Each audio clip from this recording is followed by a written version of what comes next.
Taking a first date to a work party. Good idea, bad idea? Bad. Bad idea? Yeah, a lot of pressure. Hello, look who I work with. Horrible idea. That is true. That's what Landon did. Landon, what's up, man? Hey guys, how's it going? Good. How are you? I'm good. So your email that you sent us said that you decided to take the girl that you were set up with on sort of a blind date to your work party because you thought it would lighten the mood. What? Yeah, I thought it'd be cool, be something interesting and cool, and I work with some cool guys, and it was downtown at a hotel bar, so I thought this is perfect. Let's face it, Landon, she's smoking hot, and you wanted to bring her and show her off at your office party. Maybe. Yeah, nice. I can understand that, for sure. How did you even introduce her, though? This is the girl that I just met tonight. Well, all right, so because, I told her before, and I'm like, hey, it'd be pretty hilarious to go to, like, my work party, and I said, listen, how about we do something where it's like, you're my Insta girlfriend, like, we're just going to tell people just a bunch of stories, we're going to make them up, and we're just going to tell everybody that we've been dating for, like, I don't know, I think we said 5 years. What? Oh, okay. Like, we just make up, like, how we met. Like I said, like, we met because we were trapped in an elevator together for 7 hours, and we fell in love there. Not going to lie, Landon. You're borderline creepy right now. No, it was super fun, and Susan was way into it, too. Like, she was taking the ball and running with it. She made up a whole bunch of stuff about, like, how she loves my mom but hates my dad, all this kind of stuff. It was hilarious. That actually sounds like it could be fun. That's really actually pretty funny. But it was great. We had a great time. How did it all end? I mean, you went to this work party. Did you ever get any real time alone, or? I mean, a little bit here and there, but I thought it was great to, like, it was a fun way to break the ice. And then at the end, I was going to meet some of my buddies from work and go to this other bar and kind of continue the party. And so I asked him, like, you want to go? It's like, no, it's getting late. I better get going. So, I kissed her, and then she hopped in a cab, and that was like 2 weeks ago, Okay. And I called her and nothing, and then I sent you guys an email because I know you guys can help out. So there's nothing glaring that you can think of that would make her not want to call you? No, I mean, we laughed a bunch, and we laughed a ton. Okay, wait. Weird. When she said that she didn't want to go with you to the next party, was it abrupt? Did she really honestly kiss you back, or did you just kind of attack her with your tongue? I mean, no, I didn't attack her with my tongue. I mean, I made the first move, you know what I mean? But it wasn't like I was kissing a mannequin. Okay. Hey, which, by the way, is fun. Go to the... You're so gross. I do it at Macy's all the time. You're so gross. God. All right. You ready to give her a call?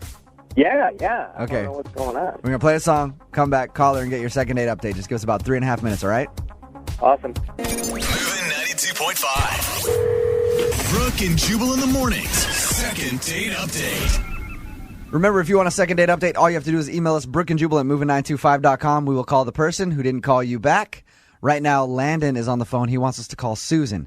He took Susan on sort of like their first kind of blind date. They were just set up through friends. He took her to his work party on the first date and then played a little game like, hey, let's pretend we're together and try to fool everybody that we've been together for a long time.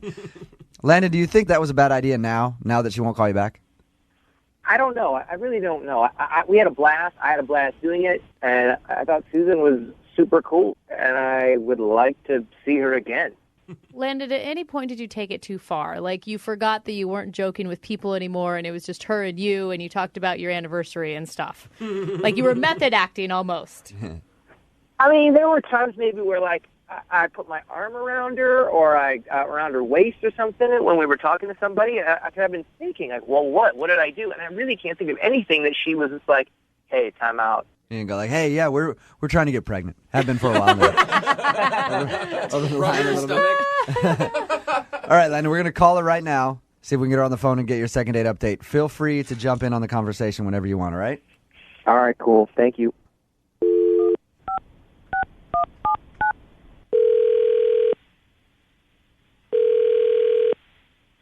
Hello, Hi, can I speak to Susan, please? this is Susan. Hey, Susan, how are you? This is Jubal from Brooke and Jubal in the morning. I'm moving 92.5. Really? Yeah, what's going on? Is this for real? Mm-hmm. Hi. Why are you calling me? I actually wanted to call you because you recently went out with somebody that I know. Okay, who? A guy named Landon. Oh, You remember your date with Landon? yeah, totally. So he's a buddy of mine, and he was telling me how he took you to his work party and you guys pretended like you were together, and he thought you had a lot of fun. He's curious, though, why you won't call him back. I mean, he kind of sprung the work thing on me at the last minute. Like, we had dinner and, like, we're leaving. And he was like, oh, by the way, we're doing this. And that was a little bit of a surprise. Okay. Was it creepy that he did the pretend like you're together thing? Because that, just him even relaying the story to me, made me think he was a little cray. It was actually kind of, like, charming the way he did it. And to be honest with you, we had a really good time. I feel you on that. Normally when I go out with people and I have a great time, I don't ever want to see them again either. So, what's No, I mean, the party idea, like, I thought it was going to be really weird, but it was actually fun, and we really got along. It's just that, like, about an hour or so, like, into being at the party, I realized I could not be with him.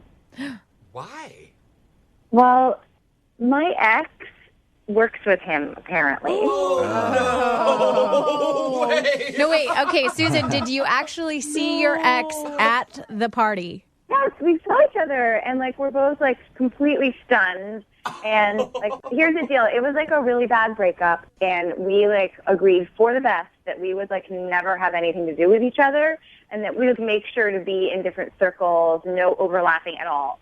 So it was, my first date with Landon. I didn't realize where he worked, who the people he worked with were. Wait, Susan, that's why? It's because I work with some ex of yours? Hey, Susan. That's Landon. He's actually on the phone and heard everything you just said. Oh, my God. Are you kidding me? No. This is so weird. What? Okay. Hi. Hey, I got to be honest, like, I thought you had a great time. Did you not have a great time? Yes, I had a great time. You're great. But, like, you have to understand, it's not going to work. Who cares about your ex-boyfriend? Like, you're talking about, like, not being in love with someone or having a relationship with someone, regardless of me, because of some dude who you used to date. Like, who cares about what was in your past? Worry about what's in the present and what maybe could be in the future. Landon, that was a good argument. I just wish I had some kind of music to be playing underneath that. That was a beautiful statement. Susan? Thanks for your help, dude. You jerk. I think he was being serious. I was being serious, yeah. Serious, I Landon. thought you were making fun of me, Jubal. I'm sorry, man. No. I mean, And he is a jerk. It's okay. yeah, He knows it. I am, but, like, that was really well said. Susan, what do you have to say about that? Oh, God, I don't know. I mean, like, that's really sweet, and it was really nice. But, like, don't you have any exes, Landon, that, like, you just could not be around? And obviously, like, your work people are important to you. You brought a blind date to a work party. Mm-hmm. I don't want to have to, like, always avoid him.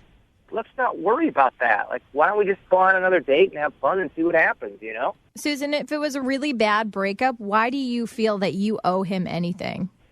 But he called me after the party, and, like, we had this kind of intense conversation where he was just, I kind of, like, promised that I wouldn't. Oh, you need to change his name. no. You need to change his name to do not answer in your cell phone right now, Susan. And Susan, do not pick up that phone ever again. You're just making life easier for him, and you don't owe him that. We're all on Team Landon right now, Susan. Let's be honest. He sounds pretty cool. Susan, we had a first date. It was a blind date, and we had a blast.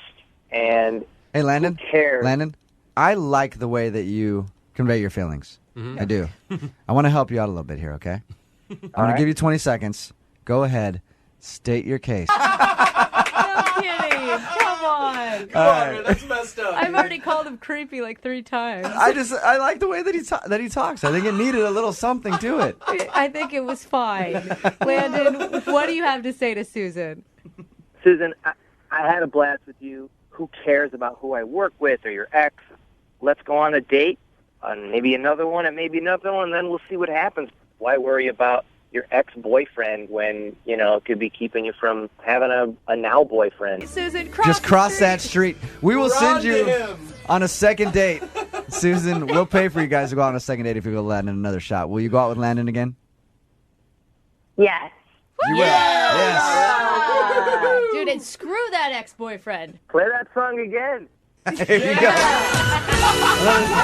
Successful second date update. Yes. All right, you guys. Thanks a lot. Keep us updated on how your next date goes, okay? Okay, thank you. All right. and Jubal's second date update. If there's two things women love, it's fast cars and loose men.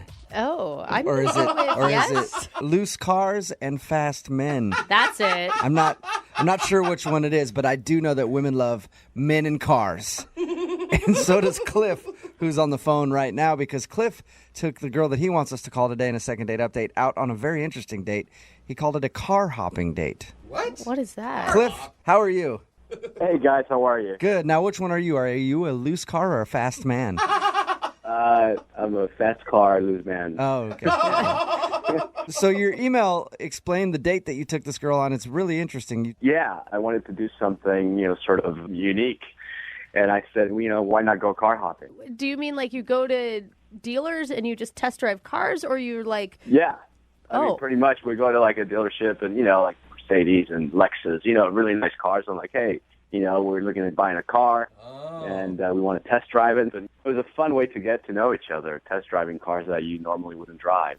Yeah. Sounds cool to me. It sounds like a cool date. Is this something you've done before? No, it's something that I kind of came up with. All right, let me ask Brooke, because like from a dude's perspective, it'd be awesome to just drive a bunch of cars that I never got to see the inside of. As a woman, would you be interested in this date? No. No, okay. No, So it sounds not terrible at to her. all. Why? Like, I thought girls like cars. one, going to dealerships is like, ugh. Yeah. Who wants to do that? And two, then having some dude go on some weird power trip thing when you like to drive fast cars. Like, the whole thing is too much testosterone for my taste. No, it's not like that at all. I mean, it's not like we're going out to test drive a Honda Civic or some car and then talk about the safety features, or a minivan. Like, hey, can this fit 7 people? We're like, we're test driving very nice cars, convertibles. Yeah, but how much conversation and sexy can you have with a car salesman in the car with you? Well, they don't always go with you. Some of the nicer car dealerships let you go on your own. Yeah.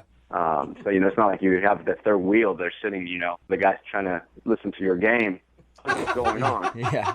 That's true. Anytime I've gone to look at a car with somebody else, though, you're like, you two can go ahead and take it, and I'll just be here when you get back. That's good. Kind of thing. Yeah, and I understand if you go into a dealership and you're sitting there crunching numbers and so on. We were just test driving the car, and we're like, all right, well, thank you. Didn't really like the car, and go to the next dealership. You're just wasting the salesman's time instead. Yeah, which is fine to do because they waste a lot of people's time. Yeah. So wasting a car salesman time, I'm all for it. Before we get into more about your car hopping date, where did you meet this girl? I met Heather actually at a singles mixer, speed dating sort of thing. Speed dating. And, she wrote my number down. I wrote her number down, and, we had a connection. Okay. And while you guys were out test driving a bunch of cars, how did everything seem to go? Did she seem to really have a good time? Yeah, absolutely. At one point, we drove for like an hour, I think, and, we really hit it off. And Whoa. You test drove a car for an hour? Did they think you stole it? It's like a road trip. No, I think the guy actually thought I really wanted to buy it. So, it's like, hey, you can test drive the car all day if you want. So you took his word for it. You're like, sure, all right. Why not? Exactly.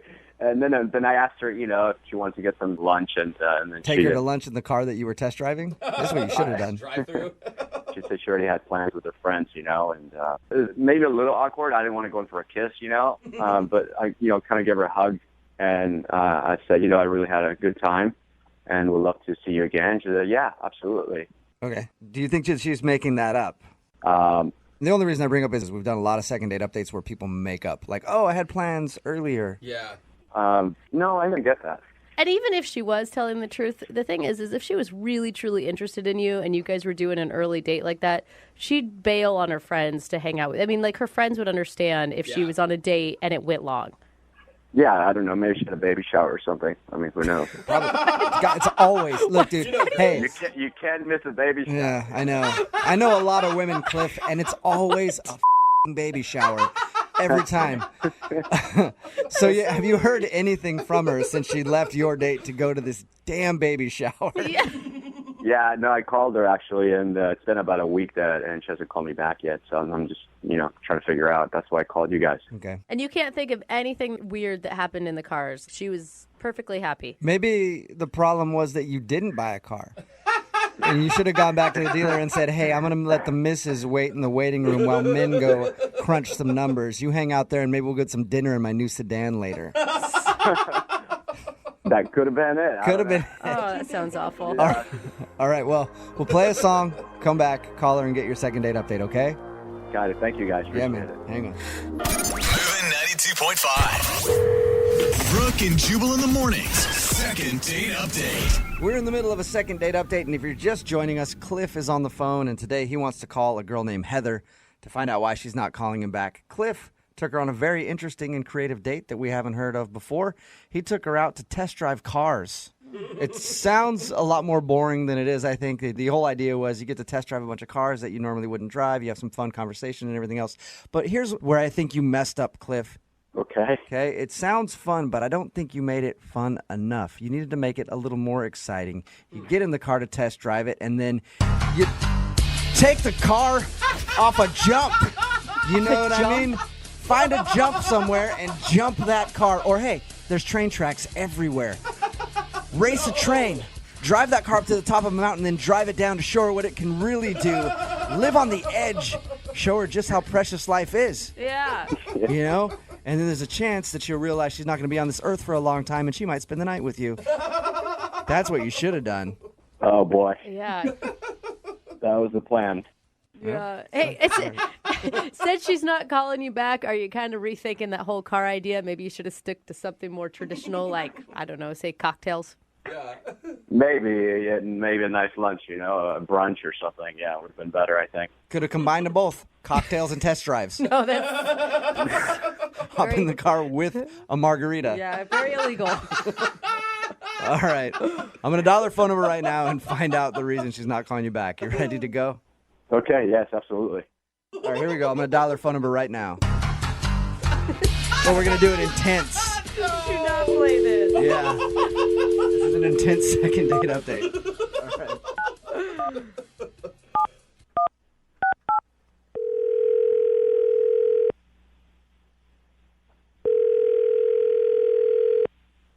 Hello, Hi, can I speak to Heather? this is she. Hey, Heather, how are you? This is Jubal from Brooke and Jubal in the morning. I'm sorry, who is this? Jubal from Brooke and Jubal in the morning, the radio show. Okay. I'm calling you because we recently got an email about you from a dude that you went on a date with, and for some reason you're not calling him back, and he asked if we could get you on the phone and find out why. Who are we talking about? His name is Cliff. Oh, hell. Wow. You remember Cliff. That bad, huh? I never want to talk to that guy again Why? because he is the sketchiest, creepiest. I can't even. Was it just the weirdness of the date or the weirdness of the person you were on the date with? You know those kind of people that get the emails that say, a distant relative of yours just died in England and you will get $1 million if you just provide us this information for the disbursement of the funds. And they Yeah. actually answer those emails. That's how I've made my I millions. basically became that kind of person. You became that. became- What do you mean by you're that kind of person? I don't understand. I mean, I'm an idiot for going on a date with him. Oh, okay. Like he suckered you into it. Yeah. And you knew from the beginning you should have said no. I mean, from the beginning, I didn't know it, but about 15 minutes into the date, I definitely knew, and I should have just walked away then. I talked to Cliff. He doesn't sound like a weird guy. Can I tell you my side of the story? Yeah, absolutely.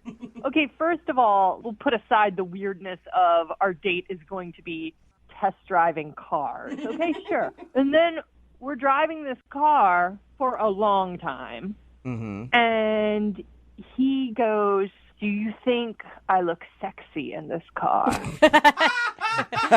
Did he say it just like that, too? Yeah, and like really seriously and creepy. He's like, do you like this car? Oh my God. How did you respond to that? And I'm like, I guess, yeah. And so then he goes, do you think I should buy it? Oh, boy. And I'm like, I mean, if you want it, do you need a car? Sure. I don't know it's just so creepy. Yeah, that was my fear when we first talked to him about the date, was that he was going to do something like that to try to impress you. No, it gets better. Oh, it gets better. What happened? So then he pulls over. Uh-huh. And he, very seriously to me says, I really love this car. I love myself in it. I love you next to me in it. What? Would you be willing to co-sign? No, way. he did not. Stop it. Swear to God.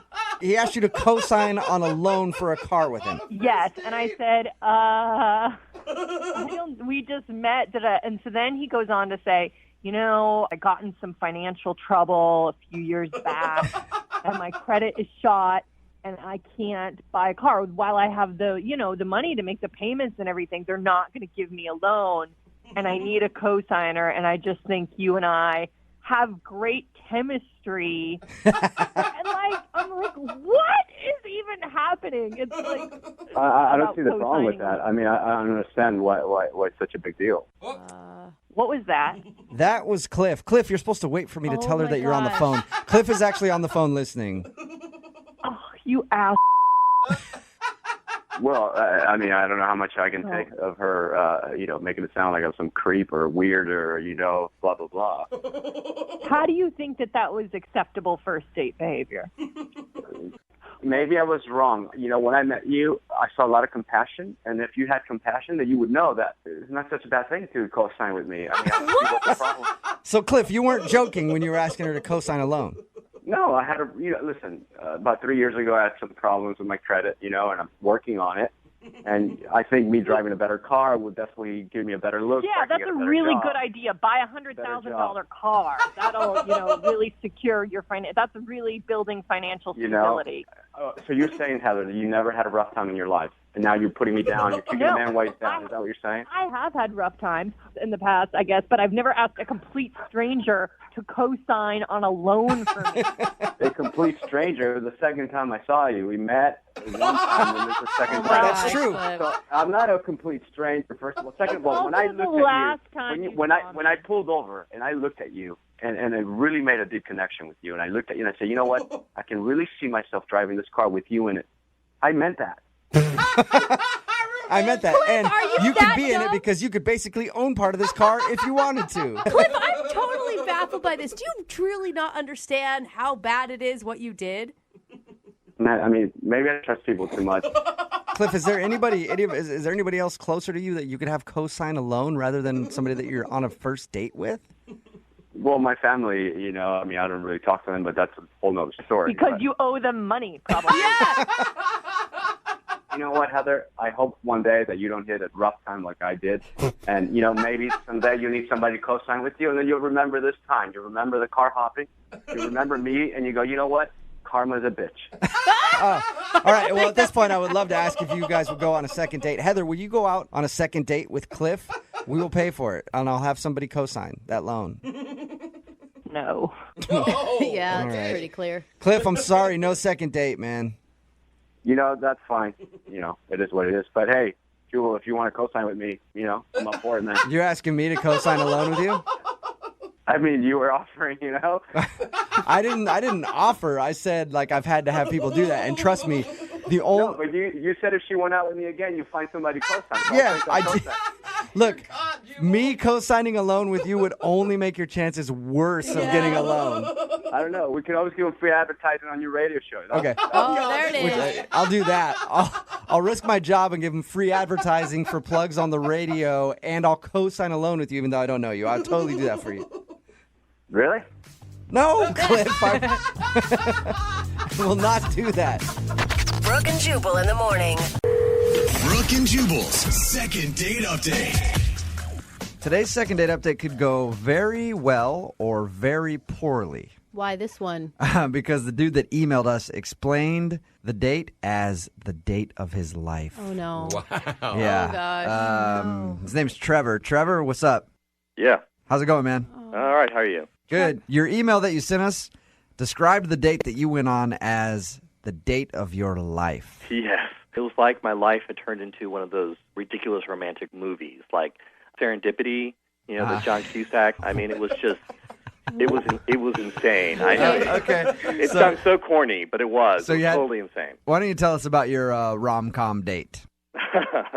I was at lunch with a friend at the Seattle Center, and I saw this girl, she was eating lunch at another table. Trevor, I don't mean to stop you, but the way that you described it now, everything you say, I've just got a scene from a movie in my head. Violins All right. playing in the back. Yeah. So she was eating lunch at another table. She was eating lunch at another table, and she was probably the most beautiful woman I've ever seen. I mean, she was just gorgeous, and I couldn't hear her talking with her friend she was with, but every so often I would hear her laugh, and she was just, it was Jubal, insane. give the man a chance. Trevor, I apologize. I'm not laughing at you. Yeah, I'm he just- has a. I understand because I feel a bit ridiculous, but it happened. You asked her out. I just decided, what the heck. I went over and excused myself and said, didn't want to interrupt, but you are literally the most beautiful girl I've ever seen in my life. It's kind of cute. I would love it if you would go out on a date with me. It's kind of cute. And she said yes. Well, she kind of laughed, and she said she was flattered, but she was only in town for a few days. Okay. And I said, that doesn't matter. Let me take you for a night out on the town and show you what Seattle's all about. All right. So we set up a date for the next night, and we just went down to the Pike Place Market. The place is all lit up at night, and we we had these little French pastries that are like covered in like powdered sugar. Oh, those are so good at the market. So of course I get it like all over my face, and she just laughs and she wipes it off my face. Dude, couldn't have been more adorable. Come on, right there was that's a scene from a montage in a movie, man. I'm going to start writing this up, and we're going to make royalties off this story. All right. So how did the date end? We ended just at a park, and I was just feeling. And it was a clear night that night, so the stars are out. And I start getting a little corny, and I had this little stars now. You continue. I try to carve our initials in a tree, which is a total failure at. But because my pen knife is like worthless. But but of course she thinks it's hysterical. Let me go back there for a second here, Trevor. One, you carry around a pen knife. Two, you try to carve your initials in a tree on a first date. This is how amazing this girl is. And she laughed. She was into it? She was into it. She thought it was cute and ridiculous, and and then to top it all off, I just jumped on top of the bench that we were sitting on, and I just announced to the world, I love this woman. You did not. And you did like the jewelry commercial thing, like where they're standing there and I love this woman. The Tom Cruise on Oprah's couch moment. More importantly, you used the L word. Because she was amazing. What did she say? What did she say at the end of the date?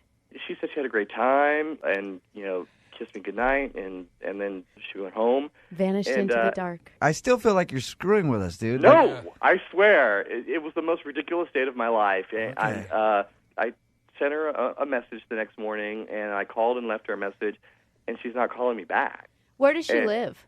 She was from Detroit. She was in town from Detroit. Mm-hmm. But the thing is, it was such an amazing night. I'm willing to go out to Detroit and see her. I'll go wherever she is. You get one shot at love, and he found the love of his life, told everybody at the park. You do realize Jubal's making fun of you right Not now, at all. right? Not one bit. You know what? That's fine because it was the most ridiculous night of my life, and obviously it is fate, and I've got to track this girl down wherever she is. Okay. Don't let our cynicalness get you down. Well, Trevor, I support you. Trevor's a listener. He knows. I mean, at least you know that we were going to rip on you a little bit, right? Mm-hmm. Yeah.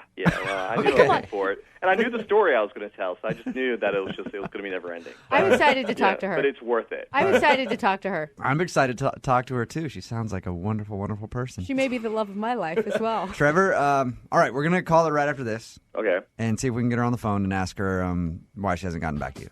All right. Moving 92.5. Brooke and Jubal in the mornings. Second date update. Just reminding everybody joining us, we are replaying one of the most talked about second date updates ever. Why? Because after the segment airs, we're going to talk live to Trevor and Alexandra and find out exactly where their relationship stands today.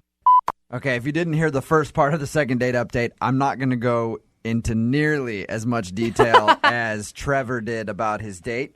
But Trevor met a girl named Alexandra who's from Detroit, actually, showed her around Seattle. A couple of the highlights, took her to a park, tried to carve their initials on a tree, ended up jumping up on a bench in the park and exclaiming that he loved her after they kissed. Basically like a romantic comedy, not even a romantic comedy, just a romance novel. Yeah. Would that be an okay description, Trevor? Yeah, I'd say so. Now, Trevor, she's from Detroit, so you're totally willing to make a long-distance thing work. Absolutely. We're going to call her right now, get her on the phone, see if we can get an answer why she's not calling you back. And you can jump in whenever you want to talk to her. Okay.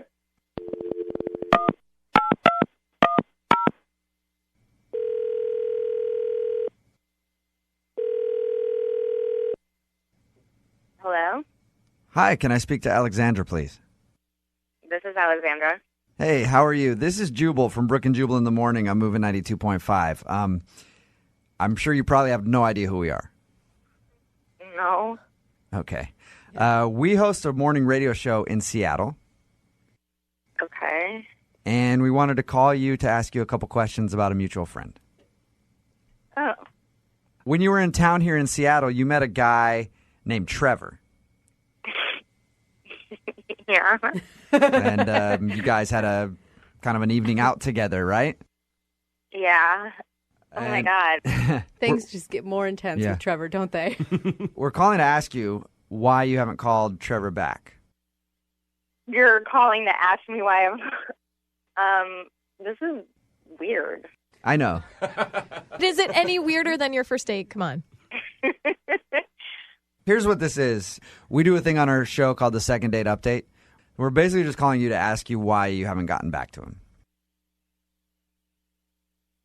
Oh, well, I mean, it's really hard. I'm in Detroit. Did you like him when you went out with him? Yeah, I did.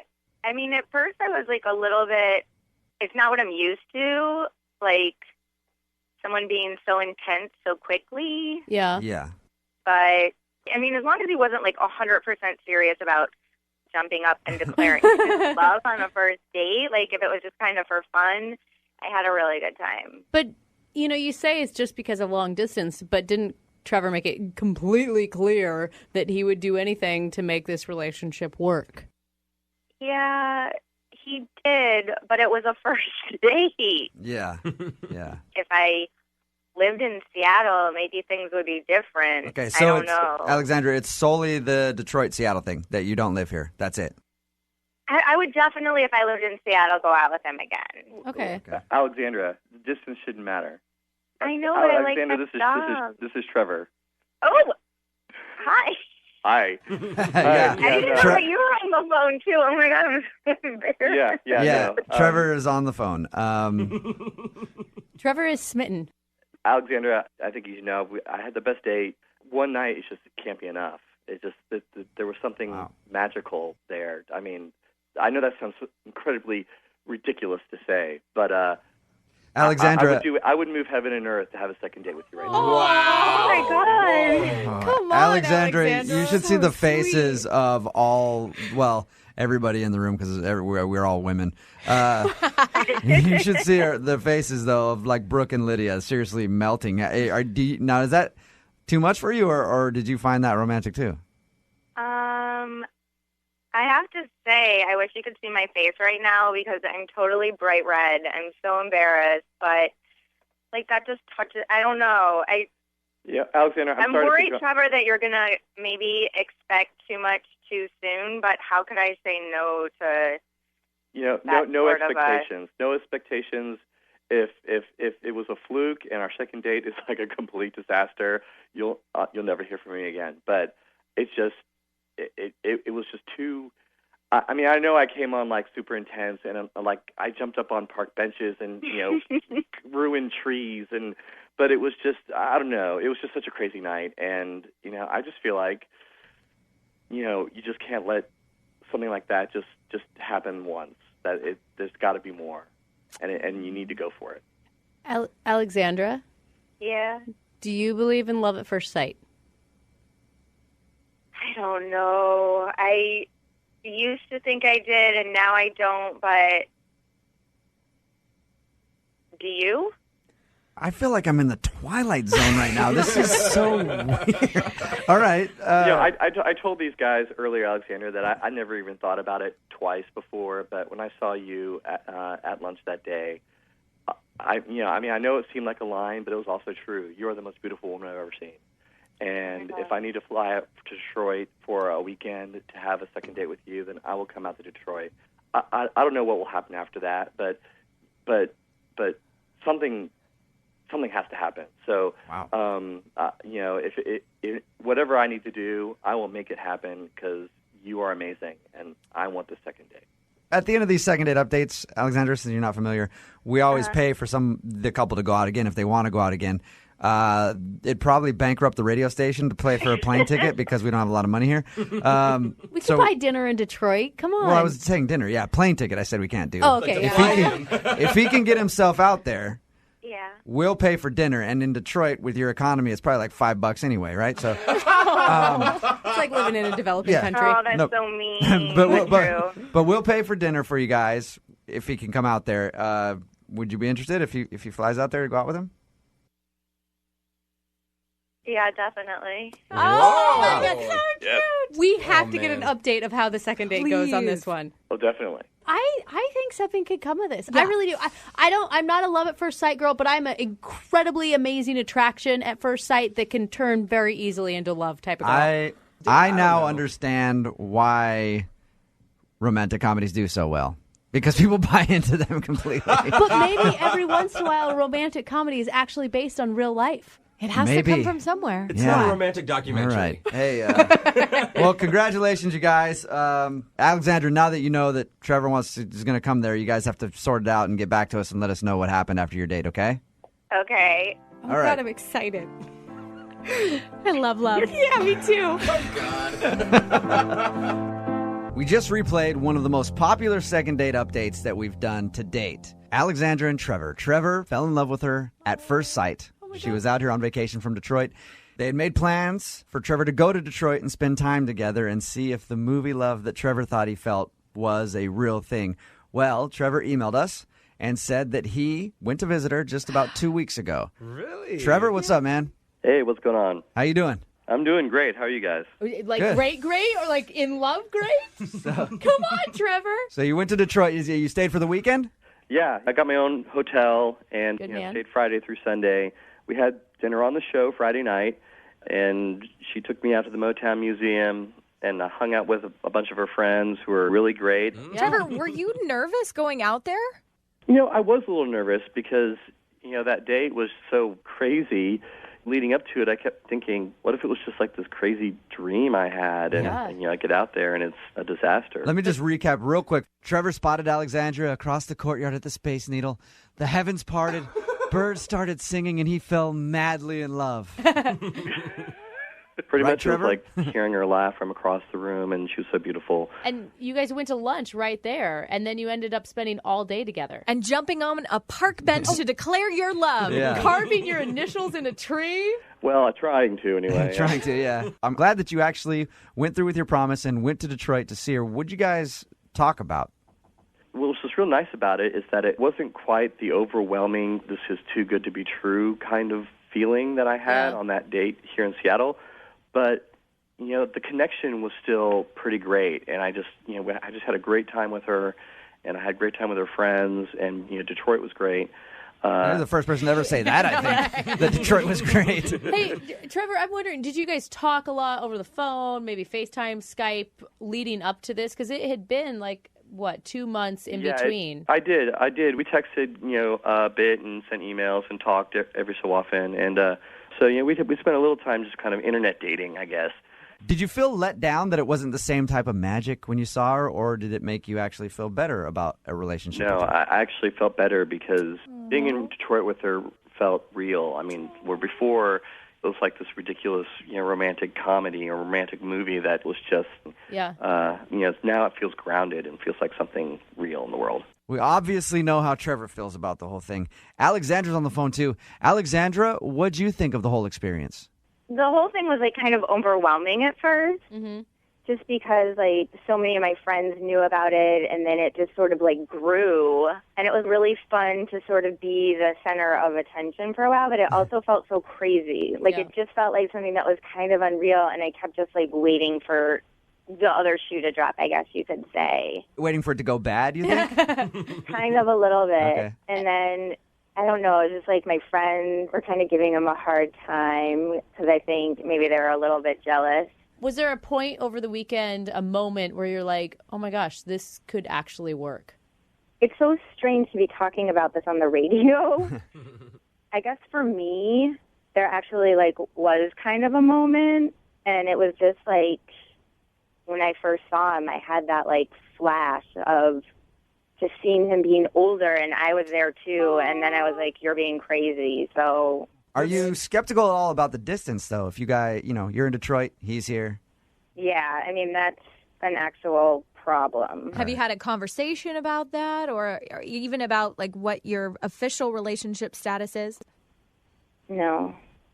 Let's do it right now. Yeah, what do you want it to be? Trevor, ask her to be your girlfriend and tell her to move to Seattle. Whoa, Brooke, a little aggressive. Am I being too much? Yeah, maybe a little bit. Actually, I just want it to happen. Trevor told producer Boy that he has an announcement to make. Trevor, Yeah. go ahead whenever you're ready. Producer Boy won't tell me what it is, but he told me you have some sort of announcement. All right, so Alexandra, we met in January here in Seattle. I took this wild chance when I saw this beautiful, amazing woman. We had a magical date. As ridiculous as it sounds, it was the most amazing thing I'd ever experienced. And and even though it wasn't some kind of fairy tale experience, the time in Detroit was pretty amazing. And I think what we have is real, and as strong as it is, it doesn't come that often in one's life. And I do feel like it's serendipity, it's fate, it's kismet, and I would love it if you would consider being my wife. Wait, wife? Wife. What? Oh my God. Wow. That's how strongly I feel. I mean, it's beyond. And Trevor, you guys have spent a weekend together. Oh my God, let her respond. I don't know. yeah, Alexander, you just said that in the moments that we had together, that you flash forward to the future and saw us older together. I mean, that shows us something that we are meant to be. Please marry me. I think I'm in a little bit of shock. I think a lot of people are. Yeah. Oh my God. I'm freaking out over here. I've never felt this way before about anyone. I love you. Marry me. Yes. What? Yes. Did you say yes? Yes. I can't stop thinking about you, and I saw us together, and I feel like the moment was even bigger than that, but I was a little too embarrassed to say it. Wow. And I want to be your wife.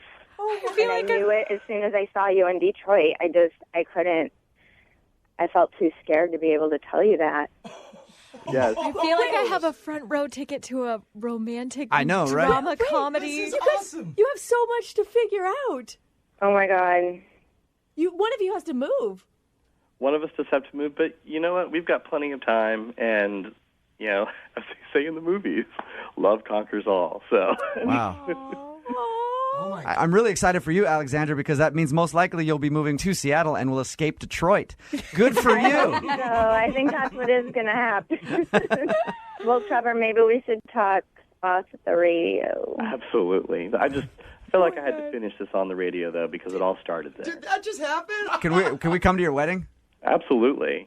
You guys are responsible. Okay, that means don't blame us later either, okay? I plan on getting very drunk at your wedding. I'll let you guys both know that. All right, congratulations. All right, thank you. You're engaged! Seattle's biggest morning show. Is bringing you Brooke and Jubal's second date update. There are normal dates that people go on, but then there are those people that try to get all classy and take somebody like the opera or a play or the feminine hygiene section at a Walmart. So classy. Well, today, Amy is on the phone to do a second date update, and I guess she went to a winery on her first date. What's up, Amy? How are you? Hey, okay. Yeah, that's a great date idea. Was that yours or his? It was actually his idea. Okay. Even better. Yeah. All right. Is he like a wine dude or something? He was, I think, pretending to be a wine dude. Oh, all right, yeah. That's the way most people are at wineries. Most wine people in general really don't know what they're talking about. I mean, there's a lot to know, but they always just use words like nutty and then feel like they know what they're talking about. Like, this is very nutty. Ooh, All of these wines are nutty. Yeah, and earthy, and they taste like mud, sort of. What's his name? Mud. His name's Colin. Colin. All right, and how did you meet Colin? So we met on Tinder, and I had been just meeting guy after guy, and it was just every guy just at the end of the night, all I wanted to do was hook up. And Yeah. you know what? I gave it one last shot, and Colin, I don't know, he was different. He wanted to talk and get to know me, and Pretend to like wines. Oh my God. But seriously, like, listen to that though. The bar is so low. Like, he actually wanted to talk. that's it. Like, that's all it takes. That's a gentleman Yeah, nowadays. like that's pretty it. much. Oh, So, man. how was the winery with him then? Oh my God, it was great. It was fun, you know, Until he tried to sleep with you right there, and you're like, damn it, I knew it. Another one. right there in the middle of the line. Yeah. Yeah. No, it's good. Like, I completely cut loose. Instead of spitting out, I was swallowing the whole time. And Talking about the Let's wine. not- Hey, are we let's talking not about say that wine still? in What are we this talking room. about? Amy? Amy, know your audience. Spitting's also classy. You guys. okay, let me rephrase that. Yes. Instead of like swishing and sitting in the bucket, I decided to go ahead and like kick loose and drink my wine. Okay. Yeah, I'm still stuck on the other thing. All Sorry. right, you guys. All right. So- So you were actually drinking the wine. I'm assuming that means you probably got drunk. I think I was a little tipsy. Yeah, a little bit. I mean, you know what? We were just having such a good time, and we were having a good laugh. So, And was he with you? Was he like on par in terms of drinks? well, he was trying to be a little sophisticated and, you know, act like he knew how to like swish the wine around and spit it out appropriately and stuff. But, you know, he started using things like, oh, a vegetative taste and voluptuous flavor. And I was like, okay. Like, Did you tell him to like it was okay? Like you were already impressed by him. He didn't need to act like he knew everything about wine. I did. I totally called him out. I was like, look, I kind of know a little bit about wine, and you're full of it. And we actually had a really good laugh about it. Oh, good. He was just a really good guy. Yeah. Oh, that's cool that he was able to admit it. He's like, yeah. Yeah. I just looked Yeah. up a bunch of V words in the dictionary before we got here, and that's why it sounds like I know what I'm talking about. So how did it all end? How did you guys wrap up your date? So we ended up taking an Uber back to my place, and he was a complete gentleman. He asked the Uber driver to like wait for him, and he walked me to the door. And I thought there was going to be a goodnight kiss. Uh-huh. There wasn't, but he was really sweet, and I don't know. It just seemed like it was going to lead to more. And then now he's just been a little cold on text, and I'm a little confused. So you guys have been texting a little bit? A little bit. Have you tried man. asking him out again? Straight up? I have not. Mhm. No. What do you think? I mean, obviously you've probably overanalyzed this to death. You know what? I don't know. I mean, I don't know if I just got like too sloppy and I couldn't judge like just how much I'd had to drink. I mean, I don't think I embarrassed myself, but I don't know. I don't know if he was intimidated that I knew more about wine, but he didn't seem like he'd be a judgy guy like that. Yeah, I Right. mean, I think if he was willing to laugh about it when you were Yeah. joking with him, probably not intimidated. Maybe you got hammered though, because sometimes you meet someone when you're drunk, and then in your mind the next day you're like, I fell in love. I'm totally in love now. Well, and it is a winery, so like that's part of the expectation. It's not like he's looking for a sober person if his idea is to go to a winery. Right. Alcohol tasting. It's weird. Like I finally found someone I connected with, and I thought it was kind of mutual, and then If this doesn't work out, are you gonna never do online dating again? I don't think so. I'm done. Yeah, right. Sure. Like, That's this what is the everybody last says. hope. That's what everybody says. You will be back. Trust me. It's the only way people date nowadays. All right. Well, I'm going to play a song, and then we'll come back and then get your second date update, okay? Okay. All right. Hang on. Moving 92.5. Brooke and Jubal in the mornings. Second date update. If you're just joining us for today's second date update, Amy is on the phone, and Amy went out on a first date with a real enophile. And you know what? I don't even know why she wants to get a call back, because I try to stay as far away from enophiles as possible. As a matter of fact, I ask them to let me know if they move into my neighborhood too closely to me. I don't like enophiles. Okay, well, what is that? It means connoisseur of wines. It's a word that means connoisseur of wines. Oh. Amy went out with a dude named Colin to a winery. Apparently they had fun, drank a lot of wine. They got back to her place. She didn't get a kiss goodnight, said he was a real gentleman and everything like that. But now he's become short on text and isn't talking to her anymore. So we're going to call him and find out why. Amy, is there anything else that you can think of that could have gone wrong? Because you said everything was perfectly normal. I guess the only other thing I can think of is at one point somebody spilled some wine on my shoes and I kind of lost it a little bit, but Colin was great. Like he handled it with such gentlemanly care and but no, I just can't imagine that fazed him at all because he was great.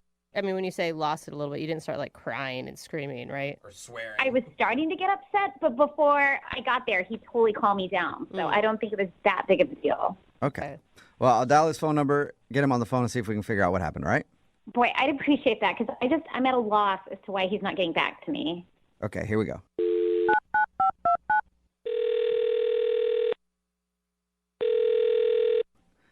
Hello? Hi, is this Colin? Yeah, who's this? Hey, Colin, how are you, man? This is Jubal from Brooke and Jubal in the Morning. Okay. Okay. It's a radio show. You ever heard of it? Nah, I don't really listen to the radio. Okay, well, that's a good Did move. I, like, win something or what? No, you didn't. You didn't listen and you could still win. Colin, we do a segment on this show. It's called the Second Date Update. That's where if you go out on a date with somebody and then end up not wanting to see them after, they can email us to get you on the phone and ask why. So we recently got an email about you. All right, is this like a game show or something? I mean, I guess sort of. be. No. Yeah, Like a dating Colin. game Yeah, show. it's a second date game show right now. All right, cool, let's do this. No, it is not actually a game show. Like you're not gonna compete for a prize here. Well, maybe you're competing for a prize. I don't know. Anyway, we got an email about you from a girl named Amy that you went to a winery with. Oh, I don't really want to be on this game show anymore. Too late, Colin. You're locked in now. Amy wants to know why you don't want to see her again. She said a lot of really nice things about you. She was nice, but like I don't like to use the word crazy, but Psycho? Would you like to go with that instead if you don't want to use crazy? That's I mean, there are other words you could use. maybe she's just like unhinged or something. Whoa. I feel like that's more intense than even crazy. She didn't sound unhinged when we talked to her. You guys talked to her? Yeah, we talked to her. She sent us an email about your date, and when we talked to her a little bit about it, she sounded perfectly normal to me, said that you guys had a great time, and now you're like, it's obvious that you don't want to see her again. I mean, it was like I went on a date with like two different people. So at one point of the day, someone spilled something on her, I guess. She started like freaking out about this spill. And I was like looking, and I didn't see anything. Like I looked on her shirt, I looked on her, like everything that she was wearing. I'm like, I don't see any spill. And then she started going on like, oh, it's on my shoe. He spilled wine on my shoe. And I looked at her shoe, and I don't see anything on her shoe. Like she's really going over the top, and I don't even see a spill. What? So I'm like, I'm trying to like help her. So I'm like, do you need tissues? Do you need like a napkin? Like, what do you need me to do? Like, I tried to be really helpful, but I'm staring at her shoes, and I'm like, dude, there's nothing here. So it was just the overreaction to not spilling wine on her shoe? That It was way more than an overreaction. It got to the point where I had to take her away from the group and, like, calm her down because she was, like, flipping out about this imaginary stain. Was she about ready to, like, crack open a wine glass and cut somebody with it? I mean, I wouldn't be surprised if she did it. Like, she was being... Colin, are you serious? Whoa, wait. Hold on, what's going on here? Oh, Colin, that's actually Amy. She's on the other line and wants to talk to you. Yo, like, why is she on the phone? Was she on the phone this whole time? Yeah. I forgot to tell you that. Sorry. it's like part of the game show, Colin. Woo! Surprise! All right, well, this isn't really that great. I don't know. I think it's kind of great. I think it's pretty good, Colin. That's an honest statement, sir. Colin, I don't think you realize what's going on. No, I don't. Like, is this some type of joke? Like, why? I don't understand. I emailed them because you wouldn't get back to me, and I knew I needed to talk to you. About what? Like, I don't... Look, I was going to This is so explain weird. all of this on our next date, but I never got the next date. So I just wanted to tell you, like, that wasn't real. It was a total fake tantrum. I made the whole thing up. What? What? What? Why would you fake being mad over... It was a test. A test? Oh, Who gets man. tests on first date? Like, I'm not applying for, like, a loan or anything. Like, why am I being tested? I was testing you because sometimes I get a little emotional, and I just wanted to see how you would handle it when my real feelings weren't involved, and you aced it. I mean, you were amazing. You don't see how that's messed up at all? Like, I was legit worried about you. Like, I'm like, oh my God, what's wrong with this chick? She's going crazy over something that didn't happen. Is she okay? Is she too drunk? Like, I was legit worried about you, and and you were just making it up. It was fantastic. You were so caring. I mean, you, like, aced this test, like, Okay, so flying colors. You don't see how you sound crazy, which is even more crazy. Yeah. That's true. You know what? I back Colin on that too, Amy. Like, the fit is one thing, but then faking the fit as a test on a first date, that's... No, you don't get it. There are so many creepy guys out there that all they want to do is hook up. And Colin wasn't like that. Like, he was amazing. And that never would have happened if I hadn't tested him. So, I mean, I am so glad I did. Like, I found out what a great guy he is. Yeah, but that's the reason he's not calling you back, though. Yeah. No, look, that's only because he didn't realize it was a test. Like, I'm not normally that crazy, but now he knows it's a test, so everything is great. I mean, he had a connection. Like, he is an awesome guy, and I cannot wait to get to know him better. Okay, just throwing that out there. I think I'm done. Yeah. Wait. Yeah, everything's not great, So Amy. it's not great? It's not great with you, Colin? It's not. Like, if you want to keep thinking it's great, if that's what you need, that's fine. But just know that I'm not interested in pursuing anything else. Colin, no, you're not getting that whole thing. I made it up. It was fake. It was not real, so you don't have to worry about that. And like, you're not getting it. I think you need help, and I can't help No, you. Colin, it was just a test. Amy. Like, that wasn't really me. Amy, I think that Colin might be testing you now to see how bad you want to go out with them. No, do not lead her down. That's not what this is. Like, I don't want you to think that. I don't want a stalker. I'm not interested. I'm 110% not interested. Colin, are you testing me? I think he is, Amy. I I am sure not do. interested. Yeah. All right, well, let's make sure, Amy. Amy. Hey, Colin, would you like to go out with Amy on a second date? We will pay for it. No, God, no. I don't know. Never in a million years. Colin, you're joking, and this is not funny. These are my feelings and emotions we're dealing with here. There's no joke. I'm not interested in ever seeing you again. There's no joke. no. 100%. Amy, listen to him. You're being delusional. He does not want to go out with you. Shut up, bitch. What are you talking about? I'm with you, Amy. Hey, look, Amy, I think it's still all a test. I don't think he's going to agree to it right now, though. I think you got to wait it out a little while. You think you've seen crazy? Well, you have not seen crazy yet. Whoa. Oh. Don't make me mad. What is going on? Colin, you sure you don't want to reconsider that date just for your own safety? For our own safety. Can you guys stop asking if I'm interested? I told you no. She's crazy. I'm not interested. Who is crazy? I am not crazy. I agree, Amy. You know what? don't I do think that. all of us are crazy. Don't do that. Okay, guys, look, I apologize. I got a little emotional. It's just because I'm an emotional person. Oh. But you know what? It was just a test. And once Colin has some time to sit and think about this, he's going to do the right thing. And I know, Colin, when you've had some time to think about this, you're going to do the right thing. You're going to call me. Okay. Yeah, I'll call you. Sounds good. All right. Sweet. Thank you, Colin. Oh my God. Amy, I'm glad it all worked out. And just hang on the phone because I'm sure Colin will come around, okay? Thank you, guys. All I right. appreciate this. Yeah, Nobody's no gonna be problem. That changing was your cool. number. Thank you, Amy. Bye, thanks, guys. You made this happen. Yeah. Hey, Colin, are you still there? I don't want to be, but I am. Yeah. Yeah, I'm Move sorry. out of the country Yeah. now. Brooke and Jubal in the morning. Almost everybody texting in at 78592 right now is calling Amy crazy. But there are a few people who actually want to date her, say she sounds perfect. Hey, okay then. Don't want to meet you. Yeah. If you don't know what I'm talking about today's second date update. It's Brooke and Jubal in the morning. And today, Amy wasn't going to get a call back from this dude named Colin. They went to a wine tasting together. And it turns out the reason that he wasn't calling back was because she faked a giant meltdown in the middle of the event.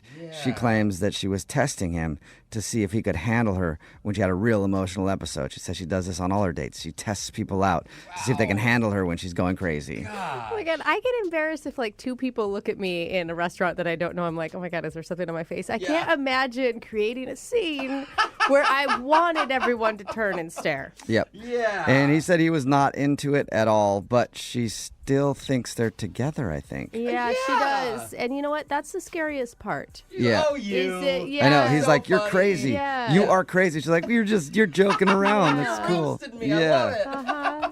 Anyway, by the end of the call, he thought that she was totally nuts and wanted nothing to do with her. She still wants something to do with him, though, and he's probably moved out of the country by now. Hopefully. Changed his name, all of that, phone number, everything. Remember, if you want to do a second date update, all you have to do is email us, and we will call the person who didn't call you back. Brooke and Jubal's second date update. Second date updates can be about a lot of things. They can be about a love that somebody feels like they have lost, that walked out of their life. They can be about righting a wrong on a date, just calling up to say, I'm sorry, that was bad. And sometimes they can just be about getting your money back. Oh, whoa, we've never had a refund date before. That's why Evan is on the phone today to do a second date update. Evan wants his money back. What's up, Evan? Hey, guys. I'm all right, I'm just looking to get my cash back. Okay, wait, before we go any further, we're not talking about any illegal prostitution deal that went wrong, right? No prostitution. This is just food. I'm looking to get paid back for some grub I did not know I was spending money on. You know how many dates I've been on, Evan, where I've spent a bunch of money on dinner? I'm like, man, I wish I could get my money back. So kudos to you for using our radio show to do that. Yeah, it's the only thing I could think of. Well, let's start by talking about the girl that you want to call today. What's her name? Her name is Chrissy. Chrissy, okay. And how did you meet Chrissy? I met Chrissy because she's a local at the bar I frequent, kind of like my watering hole, Okay, nice. so you've run into her before, or was that the first time you've met her is when you asked her out? We run into each other before. Okay. All right, and then how did you ask her out finally? Well, one day I came to go get a drink after work, and she just sat down next to me. And I'd always thought she was cute. Mm-hmm. And then before you know it, we're grabbing a drink and chatting. Okay. And where'd you guys go on your date? We went to this Greek restaurant. So how did dinner go? Well, I got to be honest with you guys. We were having a good time until we sat down for dinner. And I should note, she asked to meet me directly at the restaurant instead of picking her up, which was, seems a little more like the typical course of action. Sure. And we sit down at dinner, and she orders every appetizer on the menu. Whoa. Wait, and 3 full entrees. What? wait, hold on. How many appetizers are on the menu? Is there like 2 or? Like 6 types of hummus, chickpeas and grilled lamb, and I don't even know. What? Why? Why did she do that? That's what I was thinking. I was like, what the hell? So I ended up asking her, you are really hungry. What's with all the food? And she looks at me and says, well, my kids, first mention of ever hearing that she had kids, have never had Greek food. Oh, so she's ordering to bring food home to her children. Yeah, she wants it all boxed up so she can bring it home for them. And did she make you pay for this entire bill?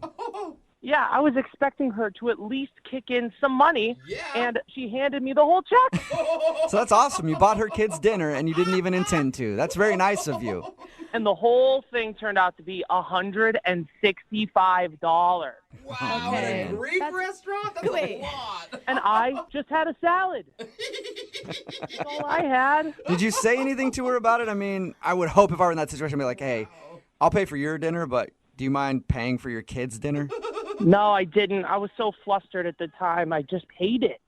Okay, is there any way that she is out of a job, can't afford to feed her children or something? I don't think so. I don't know why she didn't offer to pay, but it kind of seemed like she was using me and the fact that I like her to get her to pay for dinner. Girls will do that. How did the date end with her? The crazy thing is the date didn't end there. It kept going. Where did you go next? She demanded that we get more drinks together at another bar down the street. Did she take those drinks in to-go cups so she could take those back to the kids too? I wouldn't be surprised if that did happen. How long were you hanging out with her after you bought all that food? Like another hour or 2. Oh, Okay. man. Are you just a man who can't say no?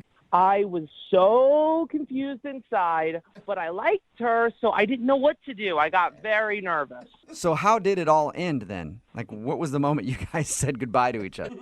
Well, we're paying for everything, and she starts talking about how all men are just children who are trying to find their mothers. What?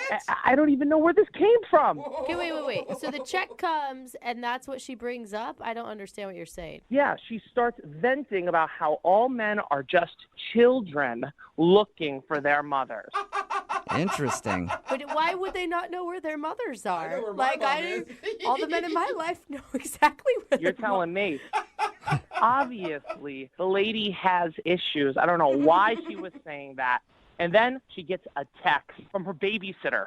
Okay. And the babysitter wants her to come home immediately because she's already an hour or two over, and she leaves me with the bill. So did she just cut like that? Like she just left right away? Boom, out of there. Oh, All right, so you don't necessarily want a second date. You just want to call her and go, you have to pay for the money that I spent on our date. Yeah, she stiffed me on 2 bills. All right, well, we'll play a song, come back, call her, and try to collect your money. Yeah, thank you. I need to be reimbursed with this. All right, this should be interesting. We'll do it right after this. Hang on. Moving 92.5. Brooke and Jubal in the mornings. Second date update. As somebody who's gotten a lot of calls from bill collectors in their time, I'm excited to be on the other end of the phone today. So that's pretty much what today's second date update is. We're trying to collect a debt. Evan is on the phone, and in case you missed the first part, he went out on a date with a girl named Kissy. They went out to a Greek restaurant. When they sat down to order food, she ordered pretty much everything on the menu. And he asked her why, and she said she wanted the extra food to bring home to her kids. 1, she didn't tell him about the kids.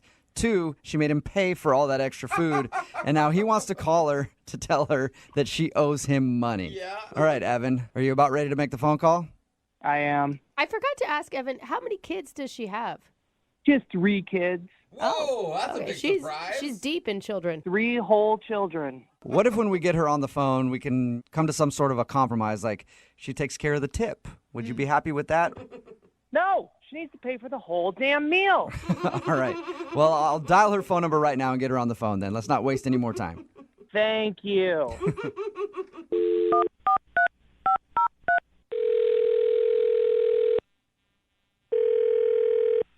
Hello?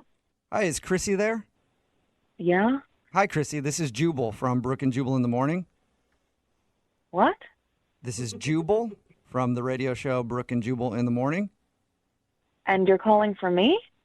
Yeah, your name's Kissy, right? Yeah, okay. Yeah, I think I'm calling for you. Did you recently go out on a date with a guy named Evan? Oh, I did. Yep. Is he okay? Did he die? No, he didn't. Are you hoping that he did? A death call? No, this is just like super weird.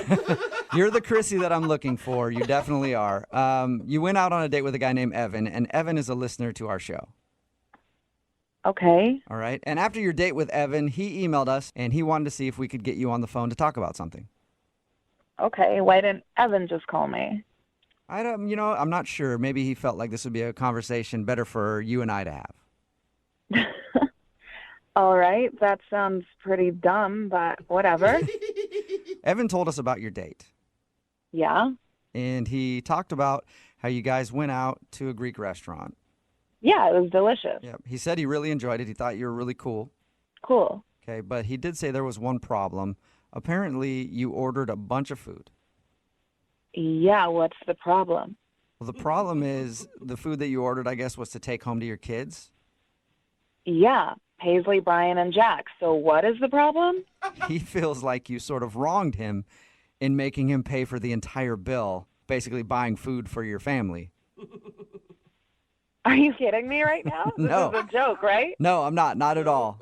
He emailed Are you us. serious? Yeah, and he said he wanted us to call you today to ask you to pay him back for the money that he spent on the extra food. What? Yep. Who wants to deprive children of food? What the hell is wrong with him? Yeah, but he feels like he was on a date with you, so he didn't have a problem buying your meal. It was just when you ordered. And it's myself and Paisley and Brian and Jack. Like, that's the deal. But you gotta understand, he didn't even know you had kids going into this date. Look, if someone's going to take me out, they have to accept me for who I am, and I am a mother, first and foremost. Right. So I don't really understand what the problem is, and I think he's got some balls asking for his money. You honestly didn't offer to pay for any of the food that you brought home. No, I believe in chivalry. Like, open doors, pull out chairs, pay for the check. Yeah, but paying for your meal is one thing. Paying for extra food so you can bring it home to your kids is another, don't you think? Excuse me, am I on trial here? No, we're literally just calling so he can get his money back because he feels like you owe him money for that. Wow, that's pretty pathetic. Are you? No, is it like you're going through a hard time right now and you just need help? Hard time? No, I don't need help. No, I have a job. My kids have never had Greek food, so I thought it was a great opportunity to take them some. So really, I don't understand what your problem is. It's just an interesting situation. I've never heard of anybody ordering extra food for their kids and then making their date pay for it. Yeah. Well, then you've never been on a date with me, and that's probably very likely not going to happen. You sure? I was thinking about asking you out right now. The thing is, I'm a mother, so my kids are always going to get their meals when they need them. So if I'm going to go out with you, I need to make sure that they are fed. Does he have a problem with that? Of course they're going to come first. But He does have a problem with it. Yeah. Basic manners. Basic manners? Are you a woman hater? We're supposed to be on the same side. What are you talking about? But your reasoning doesn't even make sense because by the time you got home, which apparently you were 1 to 2 hours late for the babysitter, which is rude in and of itself, your kids were long past dinner time. Excuse me, how the hell do you know all of this? That's because we talked to him about your date and he told us all that information. Wow. Yeah. And he's actually on the other line and wants to talk to you. What? Yep. Evan, are you there? Hey. Wow. Hey? I'm That's here. all you have to say? Hey, I'm here. Chrissy, I'm pretty upset. I'm going to be honest with you. I really want You my know money what, back. Evan? Yeah. It takes a real scumbag to try and take food away from children and complain about what you paid for it. Whoa. I didn't know I was paying for 4 people on a 2-person date, though. 5 people. That's really pathetic, Evan. What's pathetic is lying about your intentions on our date. My intentions were clear. I liked you, and I thought you liked me. So I just didn't know that I was paying so much money for a 2-person date, and I'd really appreciate it if you chipped in. I just think it's crazy to expect me to pay that much. I think it's crazy that you have to call up a radio station to fight your battles. That's pretty cowardly. What kind of man are you, Evan? Wow. I'm a real man. Oh my God. Way to state your case there, Evan. If you were a real man, you would have paid for both bills and then asked me out on another date. I didn't expect that those dinners would clear me out for the month. The month? Oh, God, Evan, are you poor? I'm not poor, but I'm not Warren Buffett either. Your expectations of me are ridiculous, and any guy who's going to accept that doesn't have their head on straight. And I think that you should pay me back part of that dinner, and I think then we will be even. Oh, Steven. poor baby, getting all defensive. Defensive is one way to put it, but another way to put it is sticking up for myself. Well, Evan, you're not getting any money from me. Well, Chrissy, I would like to ask if you go on a second date with Evan. We will pay for it, so Evan doesn't even have to worry about it. Would you go out with Evan again? The only way I would ever go out with that again is if we agreed up front that he will take me and my children together so I don't have to deal with another radio embarrassment. At least she's upfront about the deal this time. Evan, will you take her and her whole family out for dinner again? Sure, I'll take her, her kids, the Queen of England. I'll take them all out. Everybody on my dime. That sounds like a really nice date. Yeah, it does. Yes, congratulations, you two. I guess you guys are going out again. You're a great man, Evan. I'm being sarcastic. Oh, I thought you were really saying yes. I thought the Queen of England was going to come along and everything. That's sad. Brooke and Jubal in the morning. A lot of hate on the text message board at 78592 about today's second date update. Everybody is calling the woman from today's second date update pathetic, a horrible person. Somebody texted in and asked if she's a dominatrix. I don't know why you would pose that question, but who knows? Well, maybe you can do an internet search and find out. It seems like you're interested in something other than the second date update. But if you missed today's second date update, this dude Evan went out with a girl named Kissy.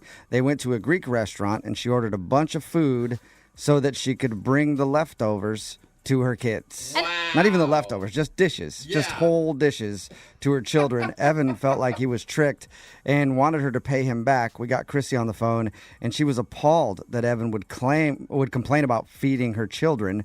She said, if somebody's going to take me out, they need to accept me for what I am. I'm a mother. Wow. Yeah, I really thought we were going to get her on the phone and it was going to be some sad story about how she's a struggling single mom with 3 kids and needed some help. Instead, she was just making fun of him and calling him poor. Yeah. Like, whoa, lady. Calling him an where's idiot. just like a thank you, maybe? Yeah. Or I totally understand. I'm so sorry. It's like, I get paying for the kids, by the way, but that's if they're on the date. Yeah, Right, if they're the kids with came you. along, you could buy them dinner. Dude, I don't believe her. She's not taking those meals to her kids. I think she's eating them. Just eating them all. Yeah, I think Maybe. she's just embarrassed to say how hungry she really is. There's two no of shame in them being hungry. Argued back and forth for a while about who was right. In the end, she says no matter what, she's a package deal. If you take her out on a date, you have to buy food for her kids, even if they're not there. Hey, you know her kids are going to be like 30 years old eventually, and she's still going to be pulling this crap. Oh, yeah, she will be. She'll be like 60 years old, still single probably. Yeah. And still trying to get extra food to bring to her kids. Ultimately, there was no second date update and no refund for Evan. He just spent a bunch of money to buy her food for herself and her children, and she doesn't feel bad about it And at all. He still did it, if you think about it. I mean, he's still, like, I don't know. Sorry. I don't know what I'm saying there. Yeah, he still bought foods for the kids, so I can't you believe should it. feel proud about that. He's feeding children. Remember, if you want to do a second date update, all you have to do is email the show, and we will call the person who didn't call you back. All right, we've been doing these second date updates for about a month now. We've heard a lot of excuses, everything from guy talked too much during the movies to somebody last week got hammered and peed in the parking garage while he was on his date and didn't remember. Some say excuses, others say valid reasons why there wasn't a second date. I think she was a little judgy on that one. Today we got Bob on the phone. Now, you emailed us about going on a date with a girl named Katie.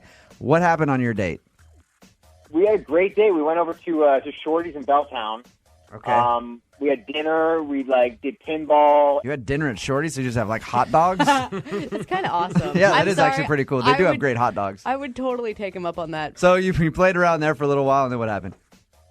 It was going pretty well.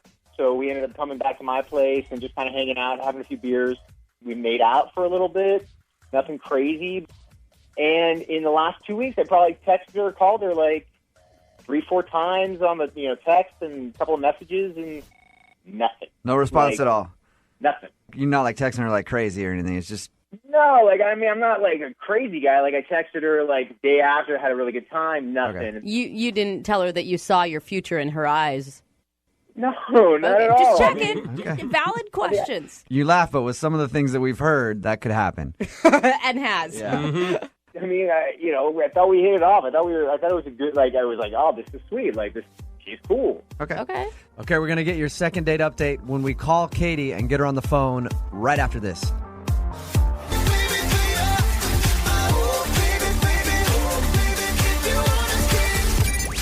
92.5. Brooke and Jubal in the mornings. Second date update. Not a whole lot of drama so far on the second date update. This one's pretty straightforward. Bob went out with a girl named Katie. They had a fun time, made out, and she just hasn't called him back. He's tried to get a hold of her 3 or 4 times, so we're going to call her. How many times has a girl not called you back in your life? Well, I mean, there's been plenty of times that a girl hasn't called me back, but I was almost expecting it. But I knew I messed up. The next time you're asked that question, Bob, you answer it in third person. You say, "Bob always gets a call back." Okay? Let me just help you out with that. I'll try that one. Okay, I'm calling her right now. Enjoy this ringback tone while your party is reached. Oh, nice. Oh, this is interesting. She is classy. Hello? Hi, may I speak to Katie? This is she. Katie, how are you? This is Jubal from Brooke and Jubal in the morning. I'm moving 92.5. Wait, you're from the radio? Yeah, the radio station, moving 92.5. Have you ever heard our show? Yes. Of course, yeah. Excellent answer, Katie. You know what? I like to ask stupid questions. I apologize. I'm calling because we have a mutual friend, you and I. His name is Bob, and you went out on a date with him to Shorty's? That's true. We did. Okay. You haven't called him back, and, I thought I'd call on his behalf to ask you why you're not returning his phone calls or texts when he thought you guys had a great date. I don't know if I should just share this with the whole I don't know. Well, I think you should share it with us. You- And I think Bob would be okay with you sharing it with us. You have nothing to lose. It's not like you wanted to call Bob back. I mean, like, okay. Okay.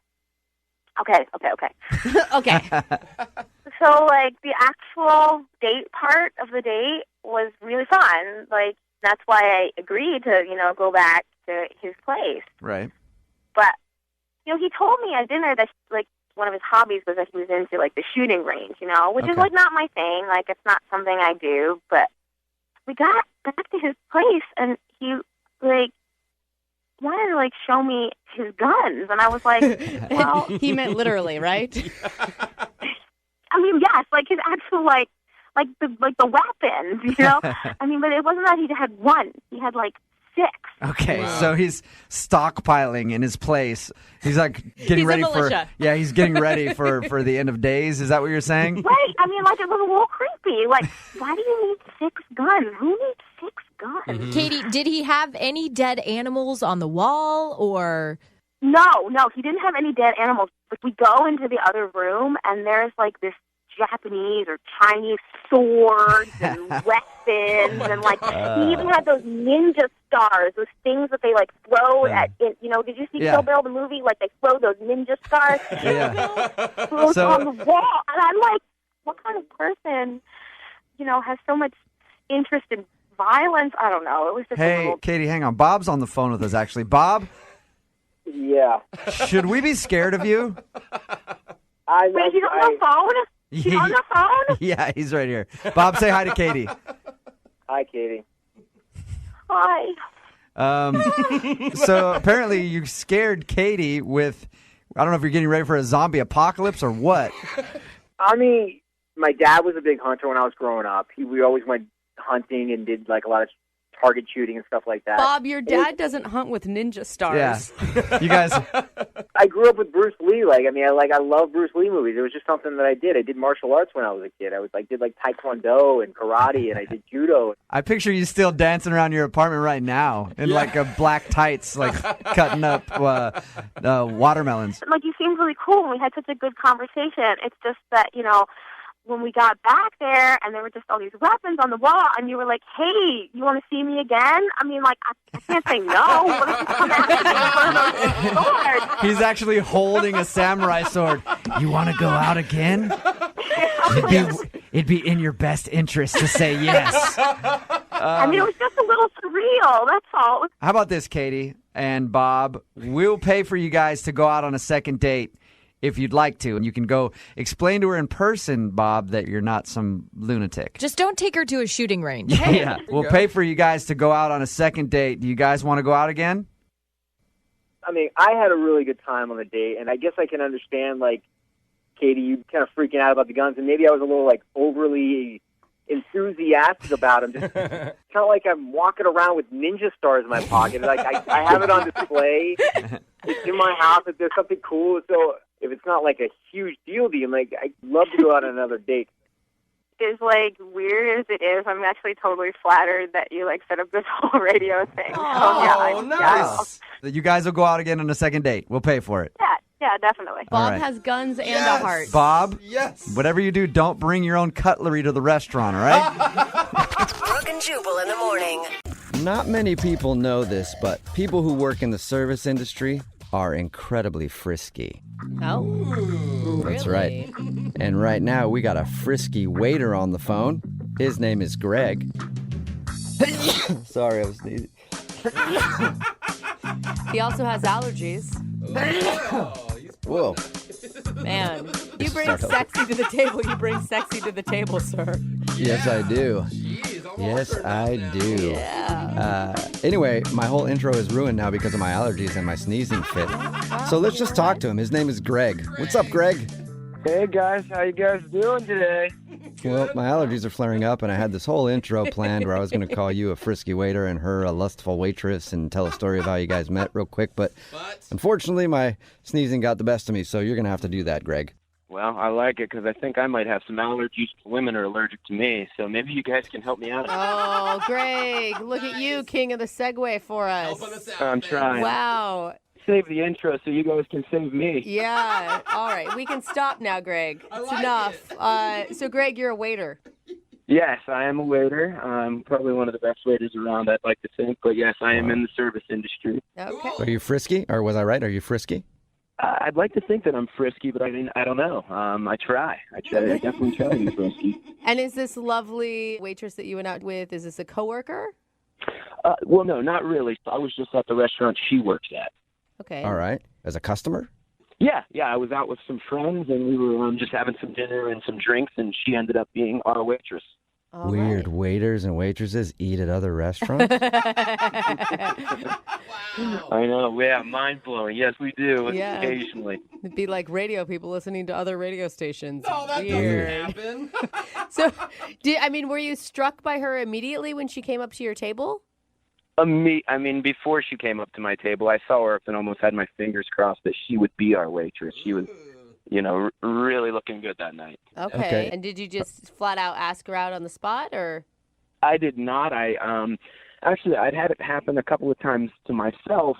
Women had left their name and number on the receipt after they signed for it, so I kind of stole her ID and I did that.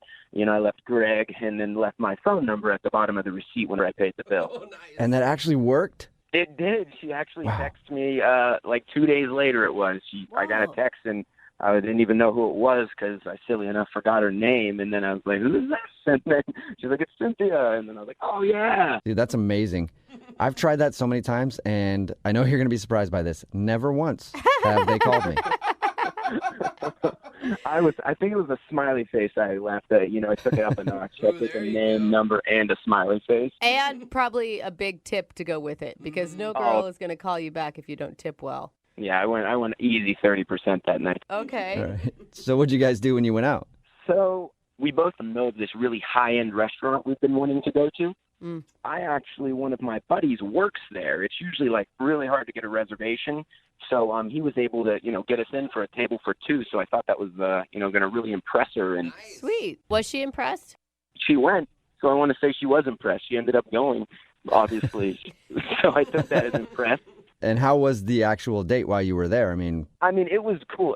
Honestly, I don't eat at high-end restaurants, so all the food was really interesting. And, it was like a 6-course meal, everything. It was nice and paced out. I thought we had really good conversation. Yeah, you're talking like a marathon dinner, though. If you're talking 6 courses, there's a lot that can go wrong when you're committing, 3 hours to a meal, 4 hours? Yeah, it was about 2.5, 3 hours easily, with getting there and going through all the courses. So, there was a lot of room for failure in it, but I don't know if I was blind to it, but I never saw anything go wrong. I felt great about it. Okay. What was the highlight for you? My highlight was the dessert. It was almost like they were reading my mind because they brought an amazing chocolate 3-layered cheesecake. And I think, I hate to interrupt you there, Greg, but I think Brooke was asking about the highlight with her and not the food. Well, I didn't even tell you. She shows up dressed to the nines, and she's sitting across from me, and it was just almost froze me in time that I'm looking at her and can't believe that I'm with her. The anticipation is actually killing me right now. So what happened? Did you kiss? Did you go home together? No. Oh. So we finished, and I walk her to her car, and then I think we're going in for the kiss. She turns to the side and just gives me a hug. Ooh, oh, wow. I thought, maybe, okay, it was our first date, and I like that about her. Maybe, she's playing a little hard to get. She gave me a taste, but, it's like I'm not going to give you your dessert, per se, on the first date, because she really went for a side hug. Like you were saying, it's a first date. Not everybody kisses on a first date. She gave me the hug, and it kind of motivates you more, to try to, all right, now you've got me, and I'm really into you even more at this point because, I haven't tasted the forbidden fruit. Don't call it that. Right. So I'm really motivated. Okay, and how many have you talked since that day? Only text message. I reached out, I texted her, just said I had a great time. She didn't hear from her, and nothing's materialized into meeting up again. Okay. Well, we'll play a song, come back, and then call her and see if we can find out what happened in your second date update, all right? Okay, thank you so much. Moving 92.5. Brooke and Jubal in the mornings. Second date update. We've been doing second date updates for a long time now, and I feel like something keeps getting disrespected over and over again. Really? What's that? The side hug. Every time somebody gets a side hug, they always take it as a brush off. But you know what? Maybe the side hug is the new second base. No. Yeah, it's no, probably not. Yeah. Mm-mm. It's actually a terrible thing to get a side hug after a date. And that's what happened to Greg, who is on the phone right now. He's a waiter and was in another restaurant and actually hit on the waitress by writing his phone number down on the receipt. She ended up calling him, and they went out to a very fancy restaurant. But by the end of the date, she just gave him a little side hug, and now she stopped talking to him. Is there anything that you would do differently second time around, Greg? I mean, maybe not take her to the fancy restaurant so I had something to shoot for. Okay. I see you started off too hot, maybe. Yeah, maybe I came in too big. Uh-huh. All right. Well, I'll dial her phone number right now, see if we can get her on the phone, and find out if you gave it to her too big. Usually not a problem, but maybe this time it is. Okay, let's go. All right.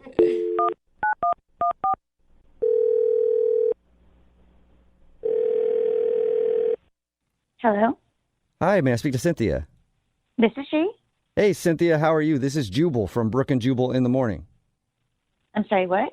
This is Jubal from Brooke and Jubal in the Morning, the radio show. Okay. Okay. Why are you guys calling me? Well, I'm calling you because we recently got an email about you from one of our listeners. I'm sorry, what are you talking about? Who is this again? This is Jubal from So Brooke and freaked Jubal out. in the Morning. It's a radio show. Don't be too And scared, I promise. We do a segment on our show called the Second Date Update. That's where if you go out on a date with somebody and then end up not talking to them after, we call you to find out what happened. So we got an email from a dude named Greg. I'm sorry. No, I don't want to do this. Thank you, though. But we just have a few questions. Yeah, I don't want to talk about this. Okay. Thank you, though. We just want to Okay. ask you a couple questions so that he can find out what happened. That's all. What? Whoa, she just hung up. She left. Did she? Hello? Hey, Greg, was that a sufficient enough answer for you? What is going on? I mean, when she said she didn't want to talk about me, I was hoping we could dig a little deeper, but apparently she really doesn't want to talk about me, huh? Wait, hold on though, Greg. Are you? Because a lot of times we do these things, and then you aren't telling us something that you should be telling us. No, I'm an open book. I'm looking for answers, honestly. I mean, if I could give more information, I would put it all out there. I mean, can you please call her back? Call her again. All right, I'll dial her phone number and try one more time, okay? Thanks, Jubal. Yeah. I'm sorry. I really don't want to talk about it. I really don't. Well, what? I mean, if I'm I can... sorry. I just don't really want to talk about it. I'm super embarrassed. Wait, you're embarrassed? You know, it's my fault. He doesn't have to worry. Wait, are He you didn't like? do anything wrong. Are you in a relationship or something? No, it's nothing like that. It's on me. You know, it was my mistake. I shouldn't have gone out with him. Not his fault. Totally mine. Was it because you guys both work in the service industry or something? You have a rule like you don't date other people in the service industry or something? You know how cops are always like, I don't date other cops. Do they say that? I think so. Yeah. Okay. Do they say that, Cynthia? No, it's not that. It's not that at all. Okay. It's just- I messed up. You messed up? Yeah, I messed up. He doesn't think you messed up. He thinks that you were. I mean, from the sounds of it, he thinks you're perfect. Yeah. Ooh, okay. So that's not a good thing? No, that's fine. It's fine. It's just really awkward. Well, can you just tell us anything? Because he's really curious. Like, he's been beating himself up trying to figure out what happened because he really liked you. Oh, okay. Well, I definitely don't want him to feel bad. So what is it? Okay. Did he tell you guys how he asked me out? Yeah, he said that he left his phone number on the receipt when he was sitting at your table. And we were all shocked that you bought that you wrote him back. I did, and it's probably the last time I'll do something like that. So wait, you regretted the date from the moment you texted him after he hit on you? Okay, here's the thing. The night before, when I was working, another guy left a receipt, and he did pretty much the same thing. He left his name and his number. So I thought I was calling the other guy. He's really attractive. You know, he's definitely more attractive to me than Greg is. Oh no. You mixed him up. Yeah. So when I contacted Greg, I thought I was contacting the other guy, and I didn't realize it until I was on the date. Oh, man. Oh no. Yeah, I got the receipts mixed up, Greg's fine. He's fine. He's just not as cute as the other guy. I'm sure he'll be pumped to know that he's fine. No, I don't know what to do, though. I just feel really awkward thinking about it. So that's why you want to talk about it. I was really uncomfortable. Okay, I get. Like, that would be a really weird moment when you show up to a date thinking one guy's going to be there and a totally different guy's going to be there. Yeah. But Greg sounds awesome, and he pulled all these strings for this great date for you. He said you guys had chemistry. I mean... But I just kept thinking while I was eating, God, this would taste so much better if I was with the other guy. I'm sure there's research somewhere that food tastes better when you're with a hotter person. I agree with you on that. Okay. Yeah. Out of curiosity, did you ever go out with the other guy? Yeah, I did. I did. Really? Well, okay, well, listen, the truth is Greg's date was so much better. Then the hotter guy. Yeah, and I feel bad, but the hotter guy was hot, so So wait, even though you had a better time with Greg, you still want to pursue hot man? Yeah, he's really hot. He must be.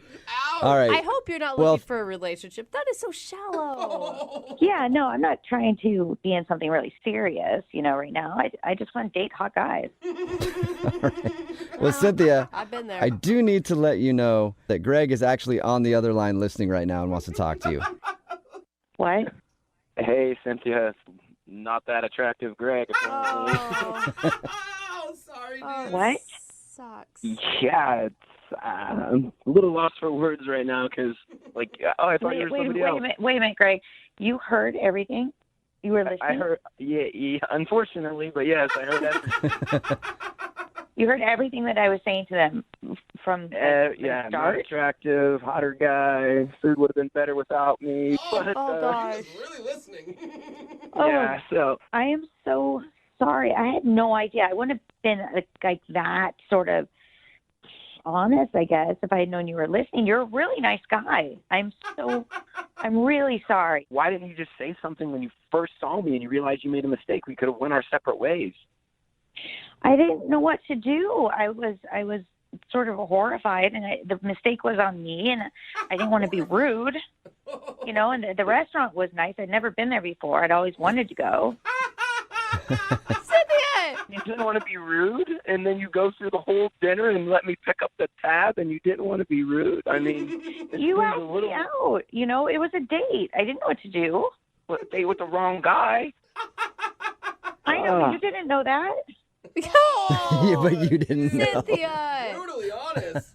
Man, you'd think if, at the end, if you knew and you didn't want to tell me, you would have, let me get, or at least offered. You didn't even reach for anything. I just picked it all up and thinking. We were on a date. I know, but you didn't mean to be on the date with me. You meant to be on the worst date with the hotter guy. Again, I'm so sorry. I don't even know what to say. This is so uncomfortable. And you said that my date was better. I know your date was so much better.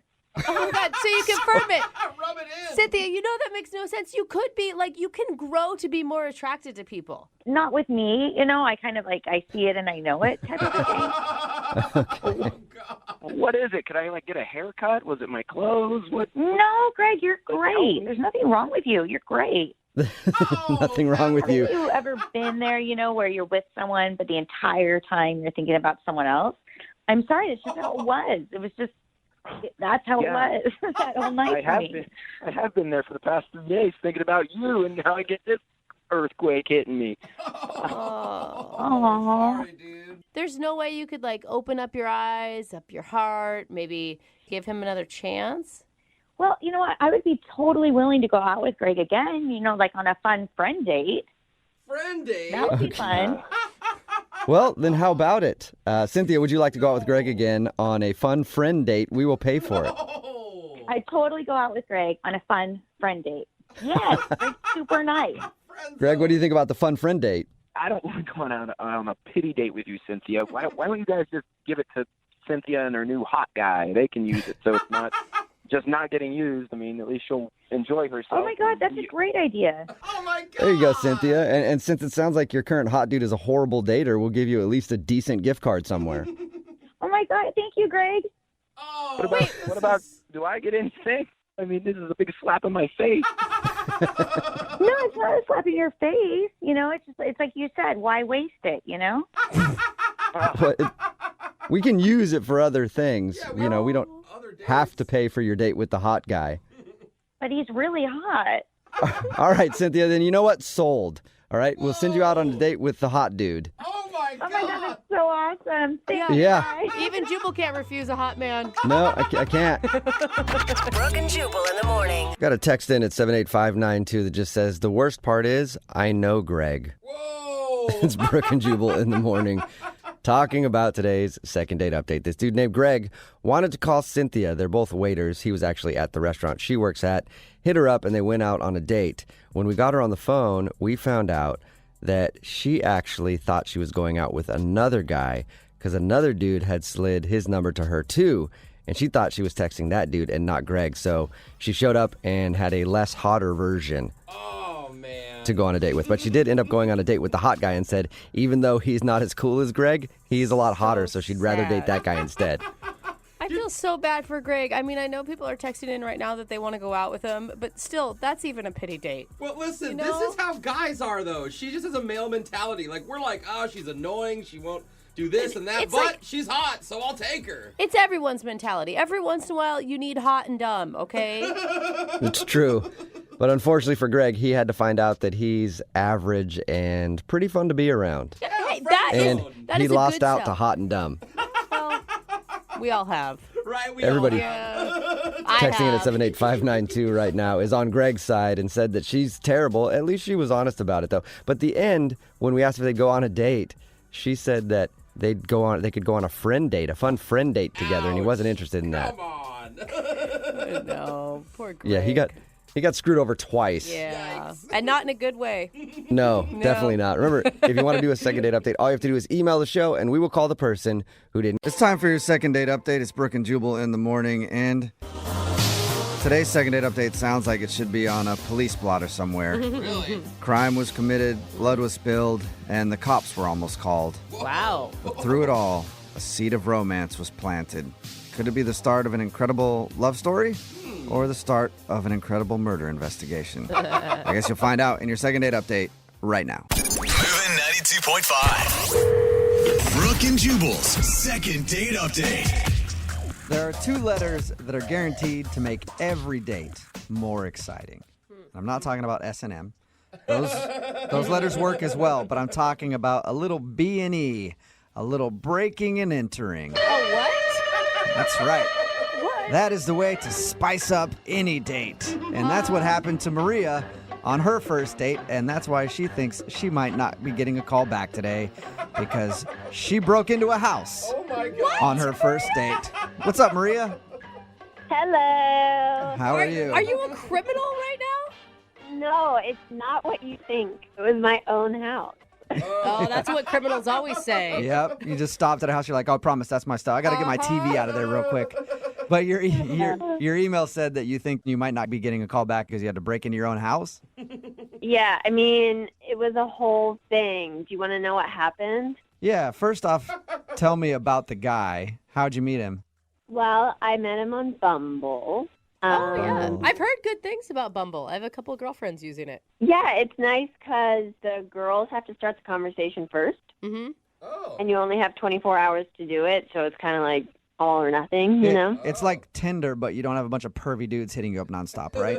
Exactly. Yeah, you kind of eliminate the pervy dude situation. And he seemed pretty cool, and we ended up actually talking on the phone, which people don't do anymore. Right.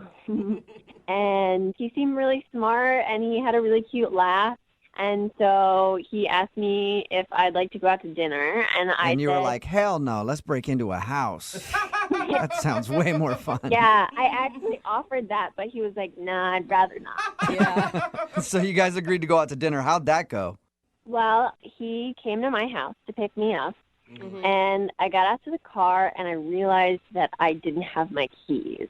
Oh, no. That's a worse Yeah, feeling. so this is where the breaking and entering comes in. Is your house easy to break into? Oh, no, of course not. So I walked up hoping that the door would be open still, but I'd locked the handle. Mm-hmm. And we tried all the windows, tried all the doors, and we ended up having to break one of the windows to get in. Oh. How long did this take you? It was a little over an hour. Oh, jeez. That's a great start to your date. Why did you have to do it right then? Why didn't you say, like, hey, I'll call a locksmith, let's go out, have our dinner, and then when we get back, maybe we can schedule a locksmith to meet us? Well, yeah, when you say it that way, it sounds really smart, but for some reason that's just not what we did. It's just one of those moments you're like, screw it, we got to get in there right now. Break a window. Right, yeah. Did you break the window or did he break the window? He broke the window. Like a gentleman does. Right. He found a rock and chucked it at the window and broke it. Oh, my gosh. So did you end up getting into the house after the broken window? Please tell me you did. Yes, thankfully my cat was okay. She wasn't anywhere near the window. And then, it was really dangerous, but he climbed in the window then. Oh, man. Yeah, really sweet and nice of him to do. Mm-hmm. Here's the best part, though, guys.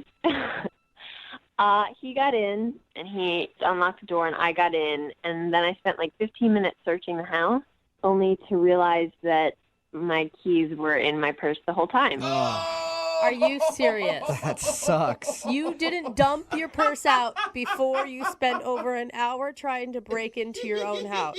I mean, I swear I looked in there 2 or 3 times, and they were not there.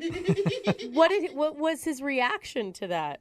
I mean, I just kind of tried to play it off. It was funny, right? That's funny. I would have had a laugh at it. I mean, I could see it being a funny situation, especially on a first date. Right. I mean, that's one of those things that you're like, when we're married, we're going to look back at this and be like, oh, gosh, remember when Maria left her keys in the house? You didn't say that to him, did you? No, I didn't. Okay. I just said, oh, gosh, sorry. Yeah, it'll be cool. Because I was going to say, if you drop the married thing on him, that might be the reason he's not getting back to you. No, I swear I didn't use the word marriage. Okay. So were you able to salvage the day at all? Well, at that point, we'd spent pretty much our entire date trying to break into my house, and he'd cut himself a little bit on the window. Of course. Not bad. He didn't need stitches or anything. Oh, my but gosh. we just kind of decided to call it, and we said that we would meet up sometime the next week for a real date. So he was bleeding after spending an hour outside your home. Yeah, kind of waste your appetite, I think. Did you guys ever meet up? No. Really? That was the last you saw of him? Yeah. So I texted him a couple times, and one time he didn't respond, and then another time he was like, yeah, we'll catch up sometime. I'm just really bogged down with everything at work right now. But Do you really think that he wouldn't be calling you back just because you guys had to break into your house and you forgot your keys? I don't know. I mean, it seemed like we had fun with it, and we made light of the situation, and I totally assumed that he would hang out with me again. And so I'm just having a hard time understanding if that's really what it was or if there's something else. All right. Okay. Well, we'll play a song, come back, call him, and get your second date update, okay? Thank you. You're welcome. Hang on. Moving 92.5. Brooke and Jubal in the mornings. Second date update. If you're just tuning in for today's second date update, Maria is on the phone with us. She had a very interesting first date with a guy named Aaron. They spent the whole date breaking into her house. She thought that she forgot her keys when he came to pick her up. She searched everywhere. Ultimately, it ended with him breaking a window, crawling inside, cutting himself, and then opening up the door, only for her to find out that the keys were actually in her purse the whole time. Oopsies. That's the only reason you can think of, Maria. Nothing else on your date. No other reason why he wouldn't be calling you back. There was nothing else that happened that I have been able to think of. When he left, he said, I want to reschedule this. Yeah, I mean, I said, let's hang out again, and he said, okay, great. Oh, that's... Yeah, so it seems like he wanted to see you again. Yeah. Well, he did cut his hand on your window. Maybe he got an infection and is no longer with us. Oh, no. Could have happened. God, I hope not. Well, we'll find out right now. I'm going to dial his phone number, okay? Okay. All right, here we go.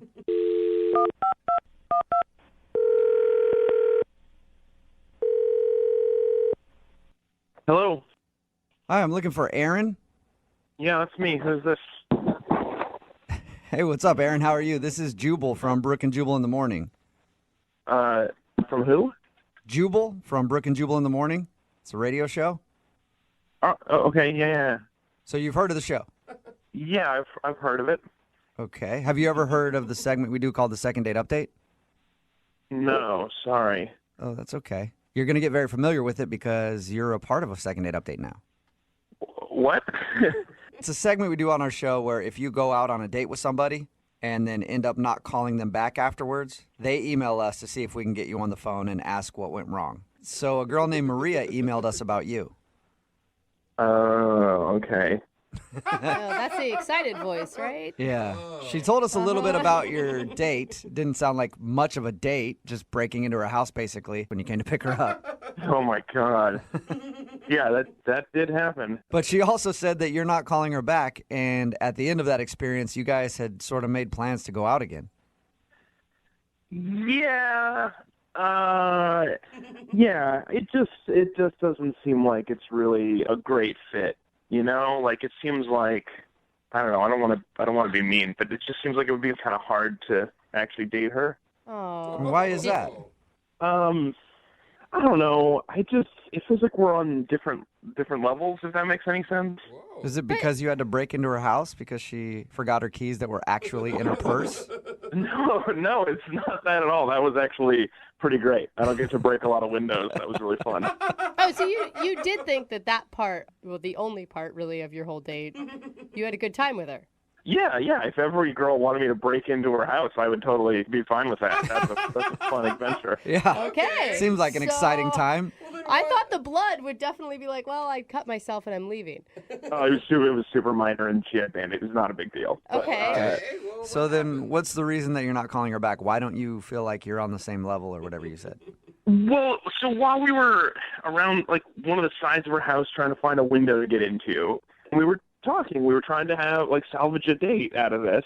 Right. And this is the first time we've talked in person, so we were chatting, So and... You're having, like, first date get-to-know-me conversation over trying to jimmy a window open to get into a house. Yeah, we're just making, like, small talk or whatever, so we're talking about TV shows that we're watching, and we both love Game of Thrones. Okay. Which is my favorite show. I'm not going to spoil anything, but we were talking about it, and she said something that seemed kind of weird early on. She just said, it's weird that 1,000 years ago people had to worry about getting eaten by dragons. But she was joking, right? I mean, that was being That's silly. what I thought. So I laughed. I thought that was funny. And she heard me laughing, and she was like, what? Dragons are bad. Just like that. Just like that. Okay, So she still thought funny, dragons were real. At this point, I don't know what she's thinking. Is this some sort of is she messing with me? Is this like some test? Like, will you break a window? Do you think that I think dragons are real? Like, it's all some elaborate first date test, you know? And so I don't know. So I'm like, I'm sort of feeling it out, and I laugh, and I think we're having an okay time, Mm-hmm. and she keeps talking about like what this time period would have been like to live in, not this universe, this time period. She actually said Game of Thrones is my favorite period piece. So maybe she just used the wrong wording. Like, there's no way she actually thinks it's like a reenactment from real life. As far as I can tell, like, she doesn't think like there were cameras there, obviously. Like, she thinks it's like based on a true story, like that. No. But then she got into like how it's weird that wizards and witches just like aren't around as much anymore. Like they sort of disappeared. At any time did you explain to her that Game of Thrones is made up and it's not a documentary? Look, man, if she thinks that's true, then I don't want to break her heart. I don't want to crush her and tell her about the terrible world. And if she's messing with me, I don't want to admit that I'm fooled. There's no win situation. Yeah, I guess you're screwed. Hey, Aaron, I do want to let you know, though, that you might have crushed her. What do you mean? I mean that she's actually on the other line listening to this conversation, and Excuse she me? might have just found out that Game of Thrones is not real. Maria, are you still there? I'm not stupid. I know that Game of Thrones isn't real. It's not a documentary, but it's based on true events. I mean, I hope you're messing with me. I hope that this is just a really good joke. No, it's like the Renaissance, like that stuff. What? It's like that show Vikings, like what are you trying to say, that Vikings aren't real? Vikings are real. They existed. Dragons did not exist. Well, they don't exist anymore because humans killed them. What are you talking about, Maria? Are you guys screwing with me? Are you all in on this prank? No, thing? we're not at all. I promise you, Maria wanted to call you to find out what went wrong on the date. I should have known with the window you guys were that somebody was setting me up. This whole thing. No, this is not a setup. I promise you. Maria, do you really think that dragons existed? They did. I read history books about them. Sci-fi and history books are not the same thing. That's what I'm not dumb, guys. Like, I know that the Game of Thrones story is dramatized, but like dragons actually existed in the Renaissance. You can read about it, and like witchcraft and wizardry was a thing. Well, that part's true. Sort of. I don't know which books you're reading, Maria, but I want to read them. It's in tons of books, and you can start by reading the Bible because it's got all of that. Wow. All right. I know that they exist, and I have proof. You don't even have to read the books. Like, I'll send you the Wikipedia links that I found, and you can read it yourself. So you're serious? You really believe this? 100%. I believe with all my heart that dragons used to exist, and I'm afraid that they'll come back. Oh my God, you guys! Science is not a belief system. It's the Bible. Read it. Are there dragons in the Bible? Well, Maria, what do you think about that being the reason that Aaron's not calling you back, because he disagrees with you on the whole dragons being real things? I don't like the tone of this whole thing because it feels like everyone's making fun of me, but Aaron is the ignorant one. I'm not making fun of you, Maria. I haven't read what you've read. What are you And I'm not as educated as you on the subject, so I can't claim to know anything about dragons. No, Jubal. Well, you should do that because it's an interesting subject. Okay, I will. At this point, I would like to ask Aaron, though, real quick. Aaron, would you like to go on a second date with Maria? We will pay for it. I mean, at this point, I don't know if she wants to go on a second date with me, but I'm kind of curious where this goes.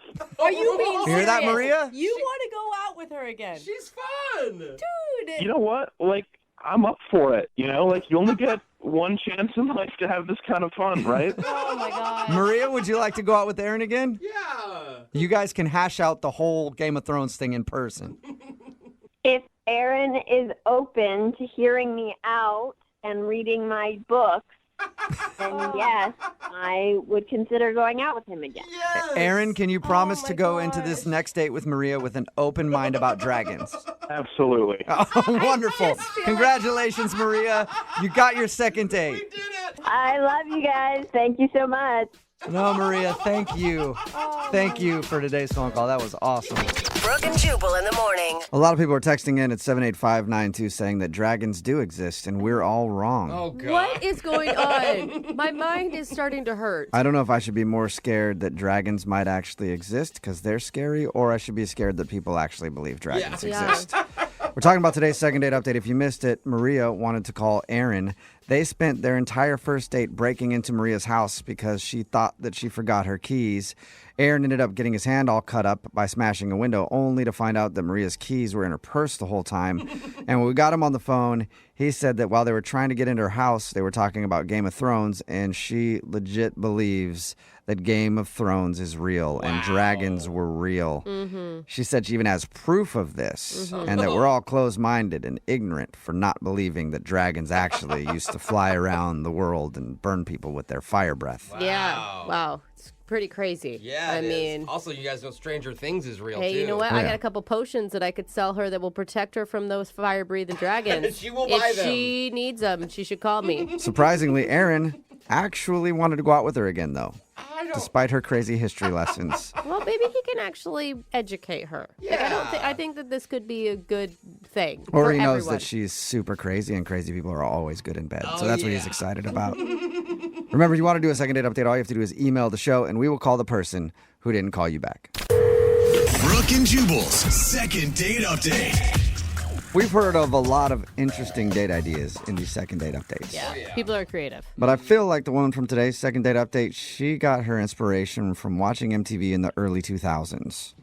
What? She must be a big fan of that show, Eliminate. I don't know if anybody remembers that show or not, but don't worry about it. It's not on the air anymore. Anyway, Kenny is on the phone right now. What's up, Kenny? Hey, how's it going? Pretty good. Before we get into the weird date that you went on, tell us a little bit about the girl you want to call today. What's her name? So her name's Marianne. Marianne? Okay, all right. and apparently her weird date idea was awesome, though, because you're trying to get a hold of her. I mean, it definitely intrigued me. It was definitely, I've never seen it before. You know what I mean? Okay. Before we get into the date, where did you meet Marianne? We met on Tinder. Oh, On Tinder, okay. What did you like about her? She just seemed really, really cool. You know what I mean? Like, her pictures weren't just like the standard bathroom selfie. You know what I mean? So, I don't know. She seemed really unique. She had like the Spotify thing, and she had some good music taste. She had some Steve Miller Band. Oh yeah, that's Okay. I like that on Tinder. That's always good to like have similar music tastes. Don't know anything about Stephen Miller or his band, but You I have don't? heard a lot of people that like that. Anyway, goodness. so tell us a little bit about the date. So she texted me saying, let's meet up, let's go to a coffee shop. And then she told me that she had 15 minutes. She was giving me 15 minutes to talk to her and hang out with her, but that's it because she was very busy. But it's kind of like, I mean, that's kind of the thing right now. Like, you do a pre-date. I mean, you have to go through so many people when you're doing online dating apps that's like, it's a numbers game.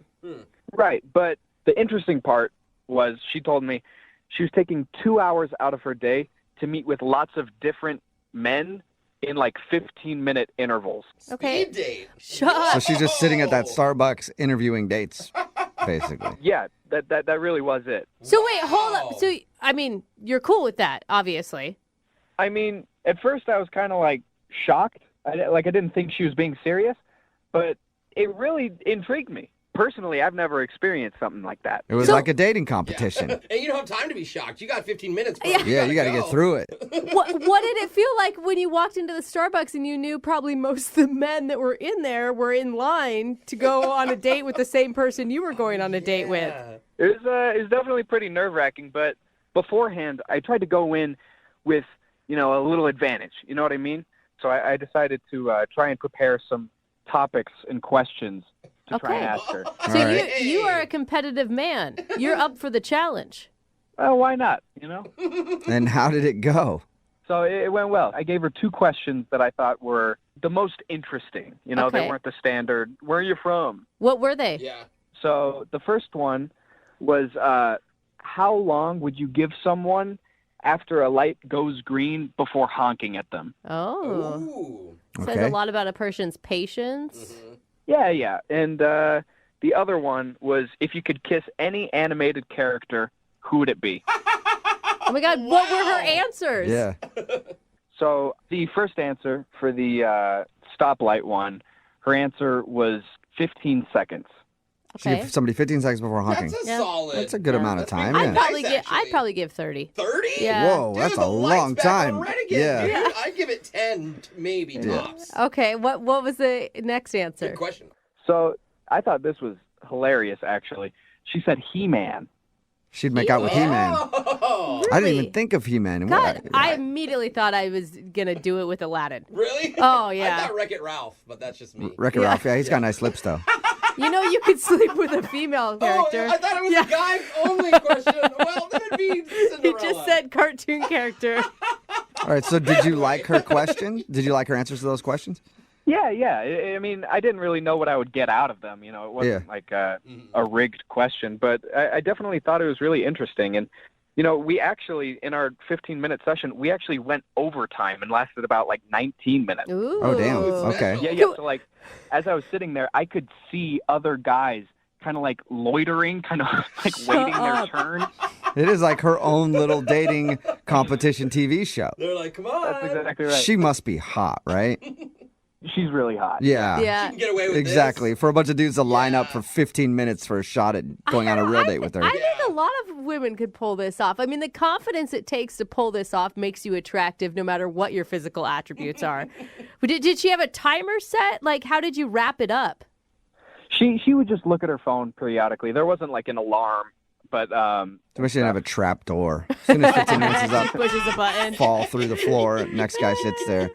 So how did you end everything then? when it was all over and we were saying goodbye, I gave her a handshake, which, I thought was appropriate since this is the first time we've hung out and we've only hung out for 19 minutes. Yeah, But totally. Now I'm thinking, oh, maybe I should have gave her a hug or something like that. And you haven't heard anything from her at all? Unfortunately, that all took place on a Friday, and so I texted her that night, and I said, hey, it was really cool, going out. I thought it was really funny, really had a really great time, and then she left me on red that Saturday, and I haven't heard from her since last Saturday. Oh, my God. If it's not you, aren't you curious who she did pick? I am dying. Yeah, I bet. All right, well, we'll play a song, and then we'll come back and call her and get your second date update, okay? Sounds great. Thank you. All right, man, hang on. Moving 92.5. Brooke and Jubal in the mornings. Second date update. If you're just joining us for today's second date update, Kenny is on the phone, and he wants to call a girl named Marianne. And his first date with Marianne was less like an actual date and more like a reboot of the old game show, The Dating Game. Because they met on Tinder, and she said we could meet at Starbucks, but we only have 15 minutes because I've got a bunch of other dudes lined up who are also going to date me for 15 minutes, and then I will choose a winner. Nice. And it looks like Kenny has not been chosen as the winner because he's not getting a call back. He does want to know why, though. This could really backfire. We could find out that she went on real dates with all 7 of the other contestants, and you were the only one that didn't get a call back. I mean, even if so, I just need the closure at this point. Okay. It's like seeing the first segment of a show go into commercial break and then never getting the closure. That's exactly right. Yeah, and at least you could have done is give you some kind of consolation prize. Yeah. Like, Kenny, you didn't get the date, but you just got a new Maytag washer and dryer. Congratulations, Kenny. I'll take it. Yeah, he'll take it. All right, well, I'm going to call her right now and see if we can figure it out for you. Here we go.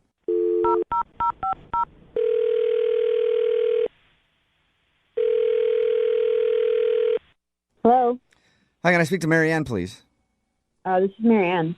Hey, Marianne, how are you? This is Jubal from Brooke and Jubal in the Morning. Who is this? Jubal from Brooke and Jubal in the Morning. It's a radio show. What's going on? Not much. What's going on with you? That's not what you meant. Okay, I'm really busy. I'm sorry. I'm a little confused. Okay, sorry. What's happening? I'll make this quick then. We do a segment on our show called The Second Date Update. That's where if you go out on a date with somebody and then they end up not calling you back, you can email us and we'll get that person on the phone and find out what happened. So we actually got an email about you from a dude named Kenny. Who? Kenny. He told us about a date that he went on with you where you gave a bunch of dudes 15 minutes to get to know you at a Starbucks, and then I guess you were going to choose the winner. Kenny was one of those guys. Oh. And I got to That's say, what this is about? genius move with the basically creating your own dating competition. Well, I wasn't trying to make it a competition. I'm just really busy and I don't have a lot of time, and I just wanted to get it done. Okay. Well, out of all the dudes that you hung out with that day, do you remember spending time with Kenny? I have to check my notes. Let me look. He said, this may help. He said that you guys went over the allotted 15 minutes and your time with him was up to 19 minutes. Oh, okay. I'm looking here. Yeah, he was guy number 4. Oh my God, You actually really for real have notes? Yeah. I thought she was Damn, kidding. you were organized. Can you give us a little information about your date with Kenny based on your note taking? I just felt he did well during the interview portion of the meeting. Wait, there's another portion besides interview? Yeah, there's the interview portion and then there's the closing. The closing. Oh, so is Kenny not a closer? Not with me. I think we had a good dialogue going, and then at the end of the date, he kind of just failed, and I wasn't impressed. Failed? He said he gave you a handshake. You wanted him to go in for a kiss after hanging out with you for 15 minutes? Yeah, he didn't kiss me, and it's a date. And You actually did want that? Yeah, hello, you have a limited amount of time. A real man would take advantage and close the deal, and I was giving him signs, and He just shook my hand. That tells me everything I need to know about him, whether he's a man and he's not. He's trying to be a Hold gentleman, up. maybe. Okay, that is unfair.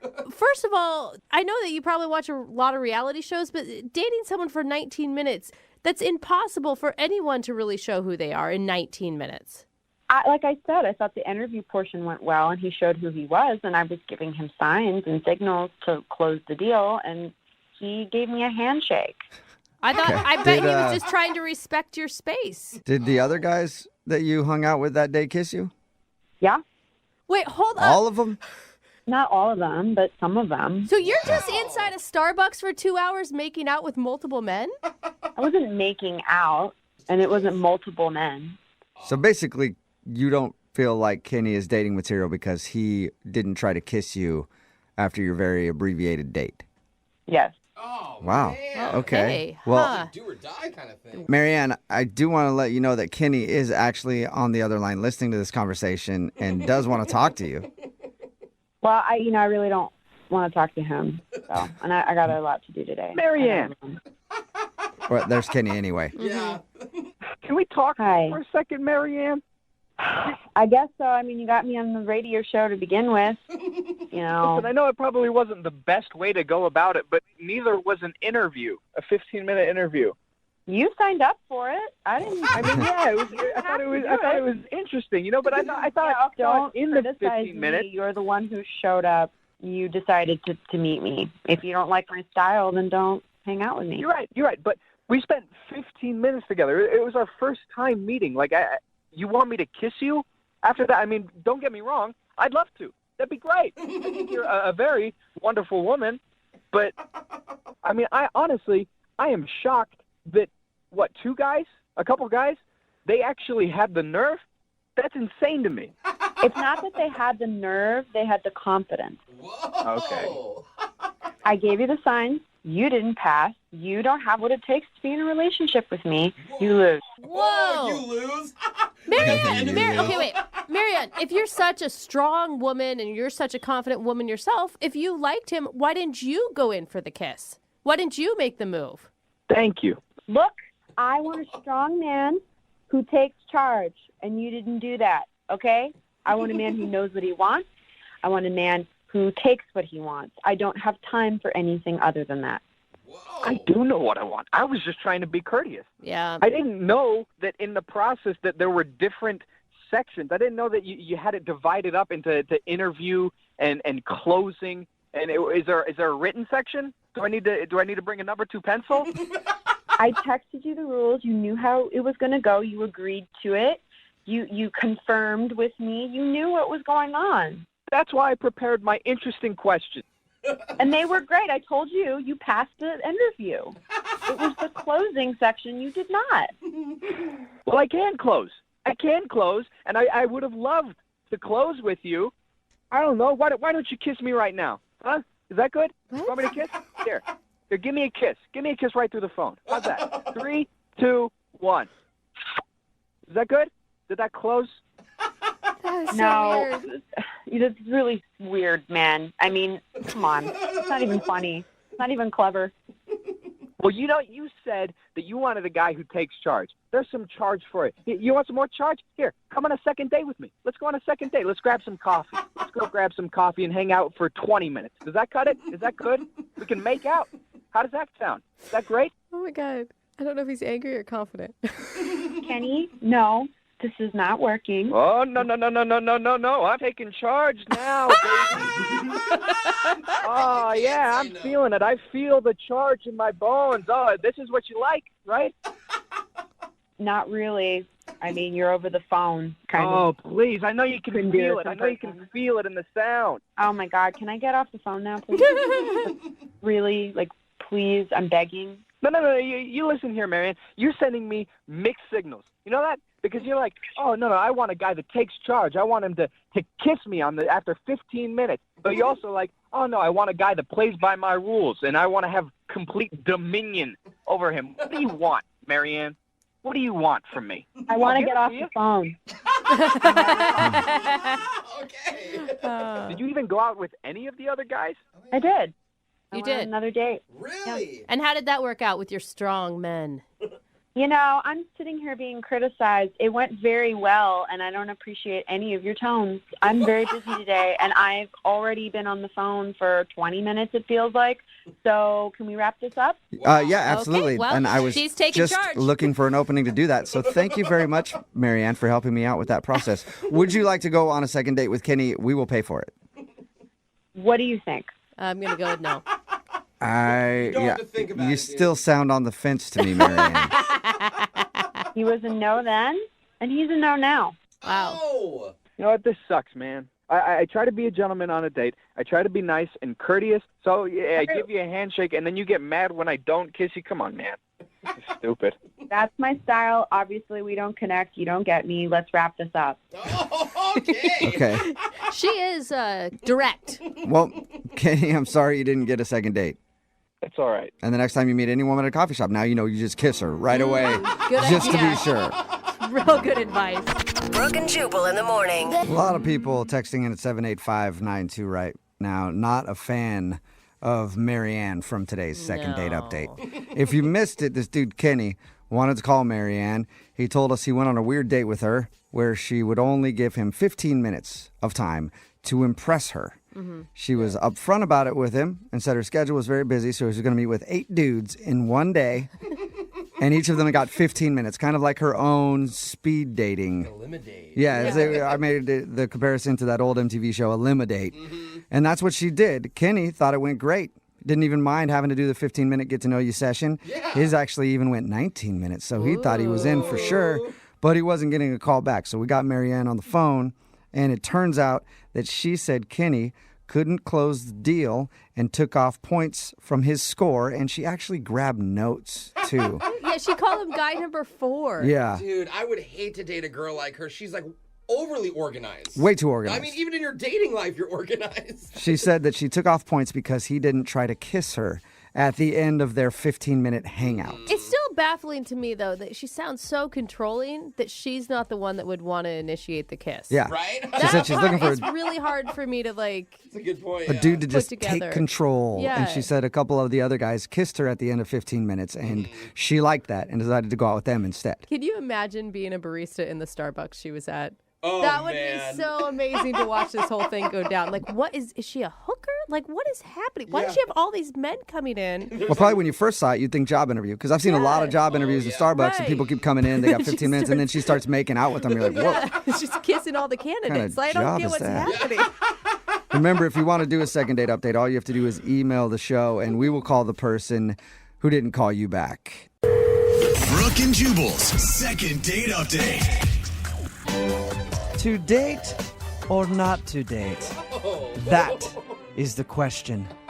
Whether 'tis nobler to use Tinder and suffer the slings and arrows of outrageous fortune, or Craigslist and take up arms against a sea of weirdos. Yeah, don't do that. Why am I opening up today's second date update like that? Because Erica is on the phone and she wants to call a guy named Alan, and they met in an acting class. Oh, What's up, Erica? How did I do? You did great. You should join the class with us. Okay, definitely. Maybe I'll think about that. What's the guy's name that you want to call today? His name's Alan. Alan. And your email said that you guys met in acting class. How'd that go down? Well, we met in class, and he really stood out to me because he just had like a great set of hair, like a full head. Oh, nice. Okay, that's awesome. Yeah. Is this an ongoing class, or was this just a one-time class that you took? It's an 8-week class. So, yeah, it's an ongoing class. Okay. So how far into your 8 weeks before either you or he asked each other out? We were into the second week. Okay. So second week in, and how did you guys officially decide to go out? Well, we were hanging out after class, and he asked me if I wanted to hang out and, like, go over things. Oh, I was hoping it would be more romantic than that. No, it wasn't, Jubal. You wanted more of a script. Yes, I did. All right, that's... He's like, hey, what's up? It's not very Hollywood at all. And did it seem like a date, or did it seem like he wanted to go over and practice acting stuff with you? It definitely seemed like a date. We were being very flirtatious when he asked me, and it was just us. Oh, cool. Okay, so like everybody had gone home and it was just you two? Yeah, we were just hanging out outside. All right. And what did you guys do when you went out? Well, he texted me after a couple days and asked me if I wanted to come over and make tamales. Oh, that's a cute date. Yeah, he can cook. Yeah. That's good. Yeah, because I guess they're hard to make, and he said he could teach me. So I was like, yeah, that sounds great. I love tamales. Do you have any left over? Seriously. No, sadly. I don't really care if we do your second date update anymore. I just want some food. Do you enjoy making tamales with him? Yeah, it was a lot of fun. He's really funny, and so he made me laugh, and he was really patient. My tamales were they were so bad. Yeah. And, his were really good, but he was being really helpful with me. So. Okay. All right, That and- sounds romantic to me. I don't know. Yeah, it was really romantic. It was nice. Okay, if you spend some time with this dude making romantic tamales, why do you think he's not calling you back? I'm not sure. The whole night was really great, and I guess you go through things of what went wrong, and there was one point where he pointed out something I do that I didn't realize I did, which is apparently I compartmentalize my food, when I eat it. What do you mean? You make sure it doesn't touch? Yeah, nothing touches, and I eat something one at a time. Oh, I was you're one of those when people? I was younger, I was I didn't realize that I did that. Oh, you didn't even know that you did that? No, but I do. Now I'm noticing it every day. And you said he commented on it. How did he do that? He just, it was kind of oh. And I was like, what? What's going on? And he was like, well, you compartmentalize your food. That would be the weirdest thing to turn somebody off ever. Yeah. You're not letting your tamale touch your beans that are on the plate, and my friend, I can't deal. I thought that too. I thought that would be a little strange. I have a hard time believing that would cause somebody to not call you back. How did you guys end everything? He gave me a kiss on the cheek, and we were like, I'll see you in class. Because I had to leave because I really didn't overstaying my welcome at his place for the first date. Yeah. Oh, no, you should have slept over. Just brought your overnight bag with you. Yeah. I'm sleeping on the couch tonight, right? So, have you seen him in class? Yeah, he was in the next class after. We said hi to each other, but then after I was trying to talk to him, he was being kind of cold, a little standoffish. So, I don't know. And I asked him if he wanted to hang out, and he said he was busy. Oh, the old busy excuse, huh? Yeah. Was he being rude to you?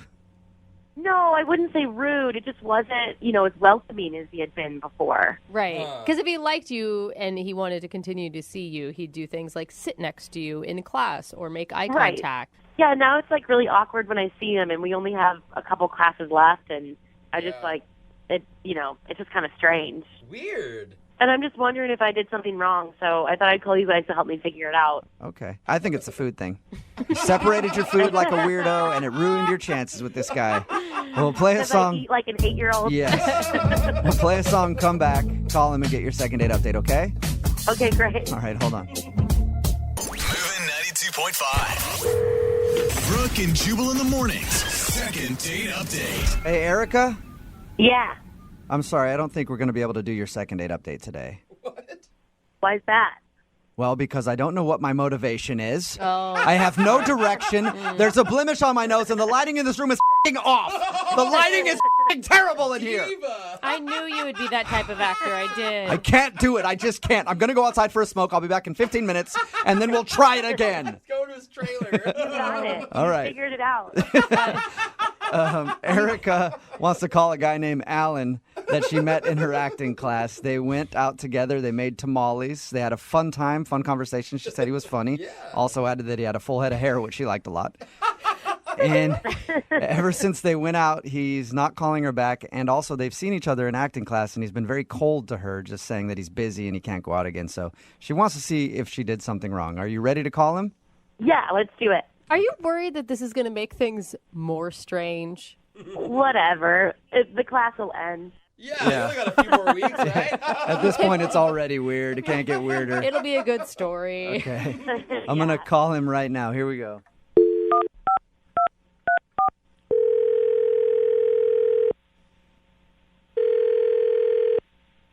Hello? Hi, is Alan there? Speaking. Hey, Alan, how are you? My name is Jubal, and I host a morning radio show called Brooke and Jubal in the Morning. I'm sorry, Jubal? Yes, Jubal, from Brooke and Jubal in the Morning. Okay. Have you ever heard the show before at all? No, I'm not familiar. Oh, okay. Is it on the radio? Yes. I mostly listen to NPR, sorry. NPR, I'm not familiar with that rapper. That would be so badass if NPR was a rapper. Well, we are a radio show, and we do a segment called the Second Date Update. So you recently went on a date with one of our listeners. Okay, who was it? Her name is Erica. She emailed you. Yeah, Erica What'd emailed she us. say? Well, she emailed us and said that you guys met in acting class, and you got together one night to make tamales. And ever since then, you've kind of been cold to her in the acting class, and you haven't responded to like her phone calls or text messages or anything. Okay. I don't understand why she emailed you. Well, I guess she says that she's tried to talk to you a little bit, but you've been cold. And when she asked you if you wanted to go out again, you're just like, I'm busy, and then didn't want to talk to her. So she figured we might be able to find something out. I don't know what you want me to say. It's not working. Is there a specific reason? Well, yes and no, but I don't really see why I'm going to talk to you about it. Well, because you're not telling her. Like, you have to understand from her perspective, it's awkward for her to be in a class every day with a guy who obviously doesn't want to go out with you, and you have no idea why. So the best thing for her to do is to email a radio station. I think so. No, you I get the do. truth one way or the other. We do a lot of these second date updates. It works for a lot of people. Well, I think it says something about her sanity. Is that it? Do you feel like she's not sane? No, I'm not saying she's not sane. I'm just choosing to go our separate ways as much as we can, even though we still have to be in that class together, because I think it's going to be better for both of us. So you're deciding for her what's better for her. Yeah, what? Well, I'm deciding what's better for me, and I happen to believe it's got to be better for her. And what is that? I don't know why I'm telling you guys this. There's something about her vibe. I don't want to talk about auras and stuff, but there's definitely something about hers that clashes with mine. Her vibe clashes with your vibe. Only people in an acting class would say something like that. What do you mean by that? Look, she'd come over to my house. We made tamales. There was like some awkwardness there. I didn't think anything of it. But then the next week in class, we had to do these monologues, right? Okay. And when I went up to do mine, I felt off. Like I couldn't get in the right headspace. I could just feel that my energy was being sucked, and I feel like a lot of it has to do with her. That you feel like your energy was off when you were doing your monologue because of her. How? It's hard to explain to the layperson.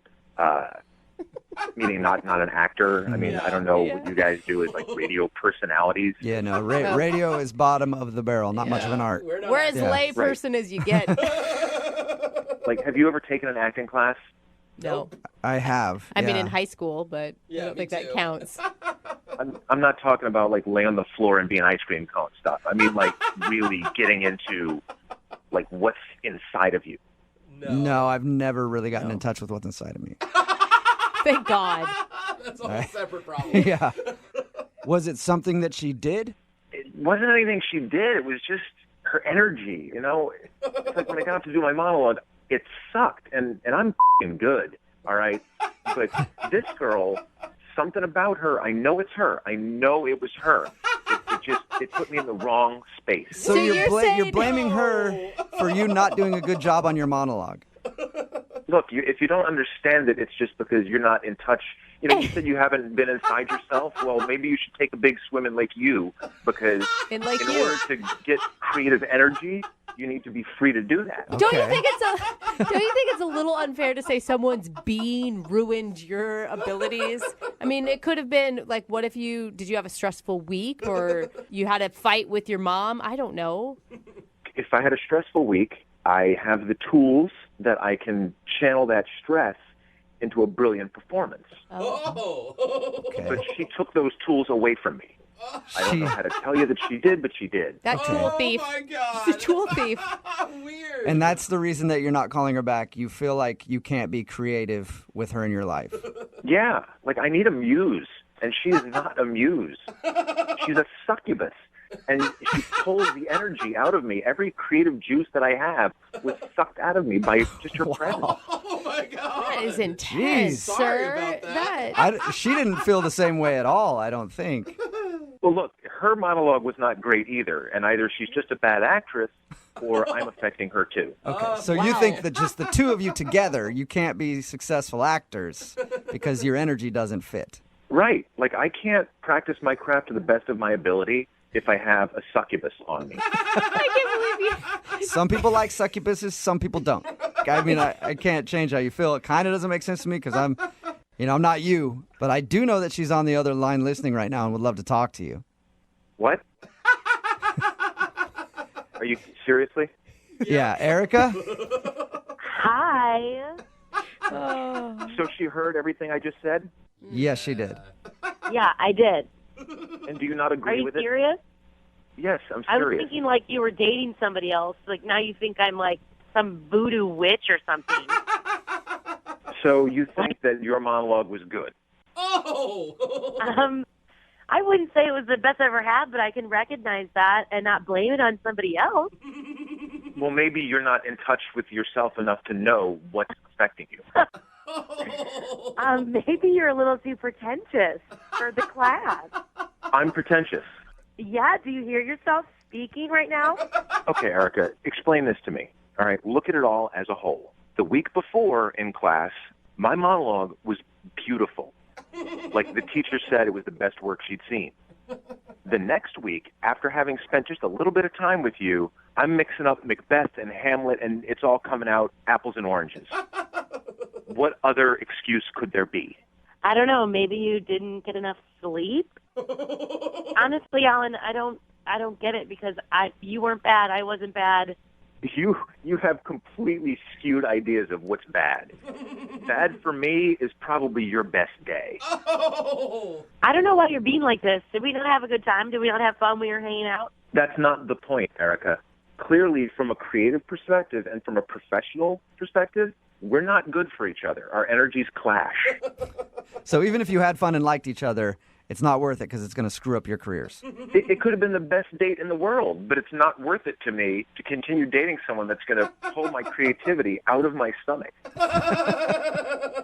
Erica, did you? Oh my God! I mean, you're kind of being a jerk to her right now. Yeah. She didn't do anything on purpose, even if you feel like she sucked your creativity out.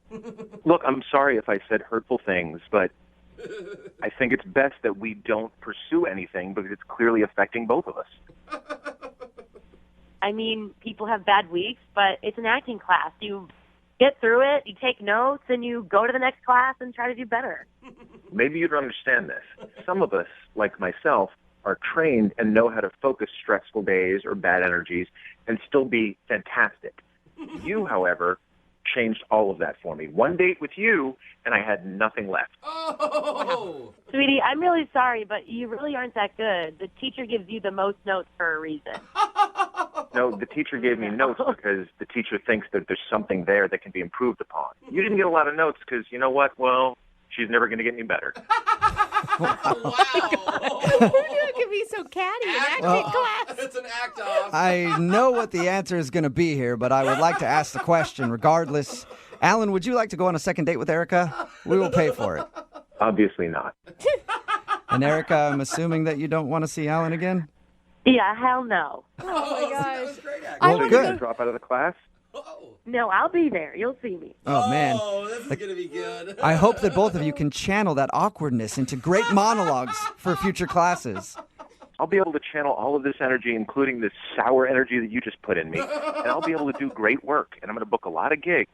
Erica, however, is going to be stuck doing nothing, waiting tables, and maybe you can give her a job on your radio station. Alan, I guarantee you in 10 years, I'm going to be the one who's successful, and you will not. Yeah, successful at cashing welfare checks. Good luck. Whoa, that was below the belt. Brooke and Jubal in the morning. We may have found the most hated second dater ever. Yeah. It's Brooke and Jubal in the morning. In today's second date update, Erica wanted to call a guy named Alan. They met in their acting class. Mm-hmm. They went out on a date. He wasn't calling her back, so we got him on the phone and found out the reason that he was ignoring her was because she's a succubus. Oh. And she sucked all of his energy away. Yes. And he couldn't create like an actor of his caliber can create in class. He said after the date the next time they were in acting class together, he tried to do a monologue, and it was just terrible. Oh, and my he gosh. blamed her. A text message in at 78592 saying, Alan is the reason why actors are said to be high maintenance. Oh, yeah. What an think? a-hole. He really lived up to the stereotype there, that's for sure. And Yeah. she dodged a bullet, man. She really did. Yeah. But I mean, they're both actors, so they'll probably end up in some sort of relationship at some point. Of course. Well, what's going to be funny is that he actually becomes super famous and the joke's all on us. Yeah, exactly. And he's on Fallon or one of the late night shows, and they're like, when was the point you knew that you were going to make it in this business? Like, well, I was on this radio show, and I had gone out with a horrible succubus of a woman. And that's when I realized I needed to focus on me, and I'm the only one who can bring my energy to a creative point where I can create properly. Bravo, for the masses. sir. Yes. Bravo. And people will give him a standing ovation. Yes. So anyway, everybody hates him on the text message board at 78592 because he was a jerk to her. Yeah, He just takes himself too seriously. And she didn't do anything except for just be herself. Well, that is the problem. If she would have been an actor and been somebody else, maybe he wouldn't have had all of his energy sucked out of his body. Remember, if you want to do a second date update, all you have to do is email the show, and we will call the person who didn't call you back.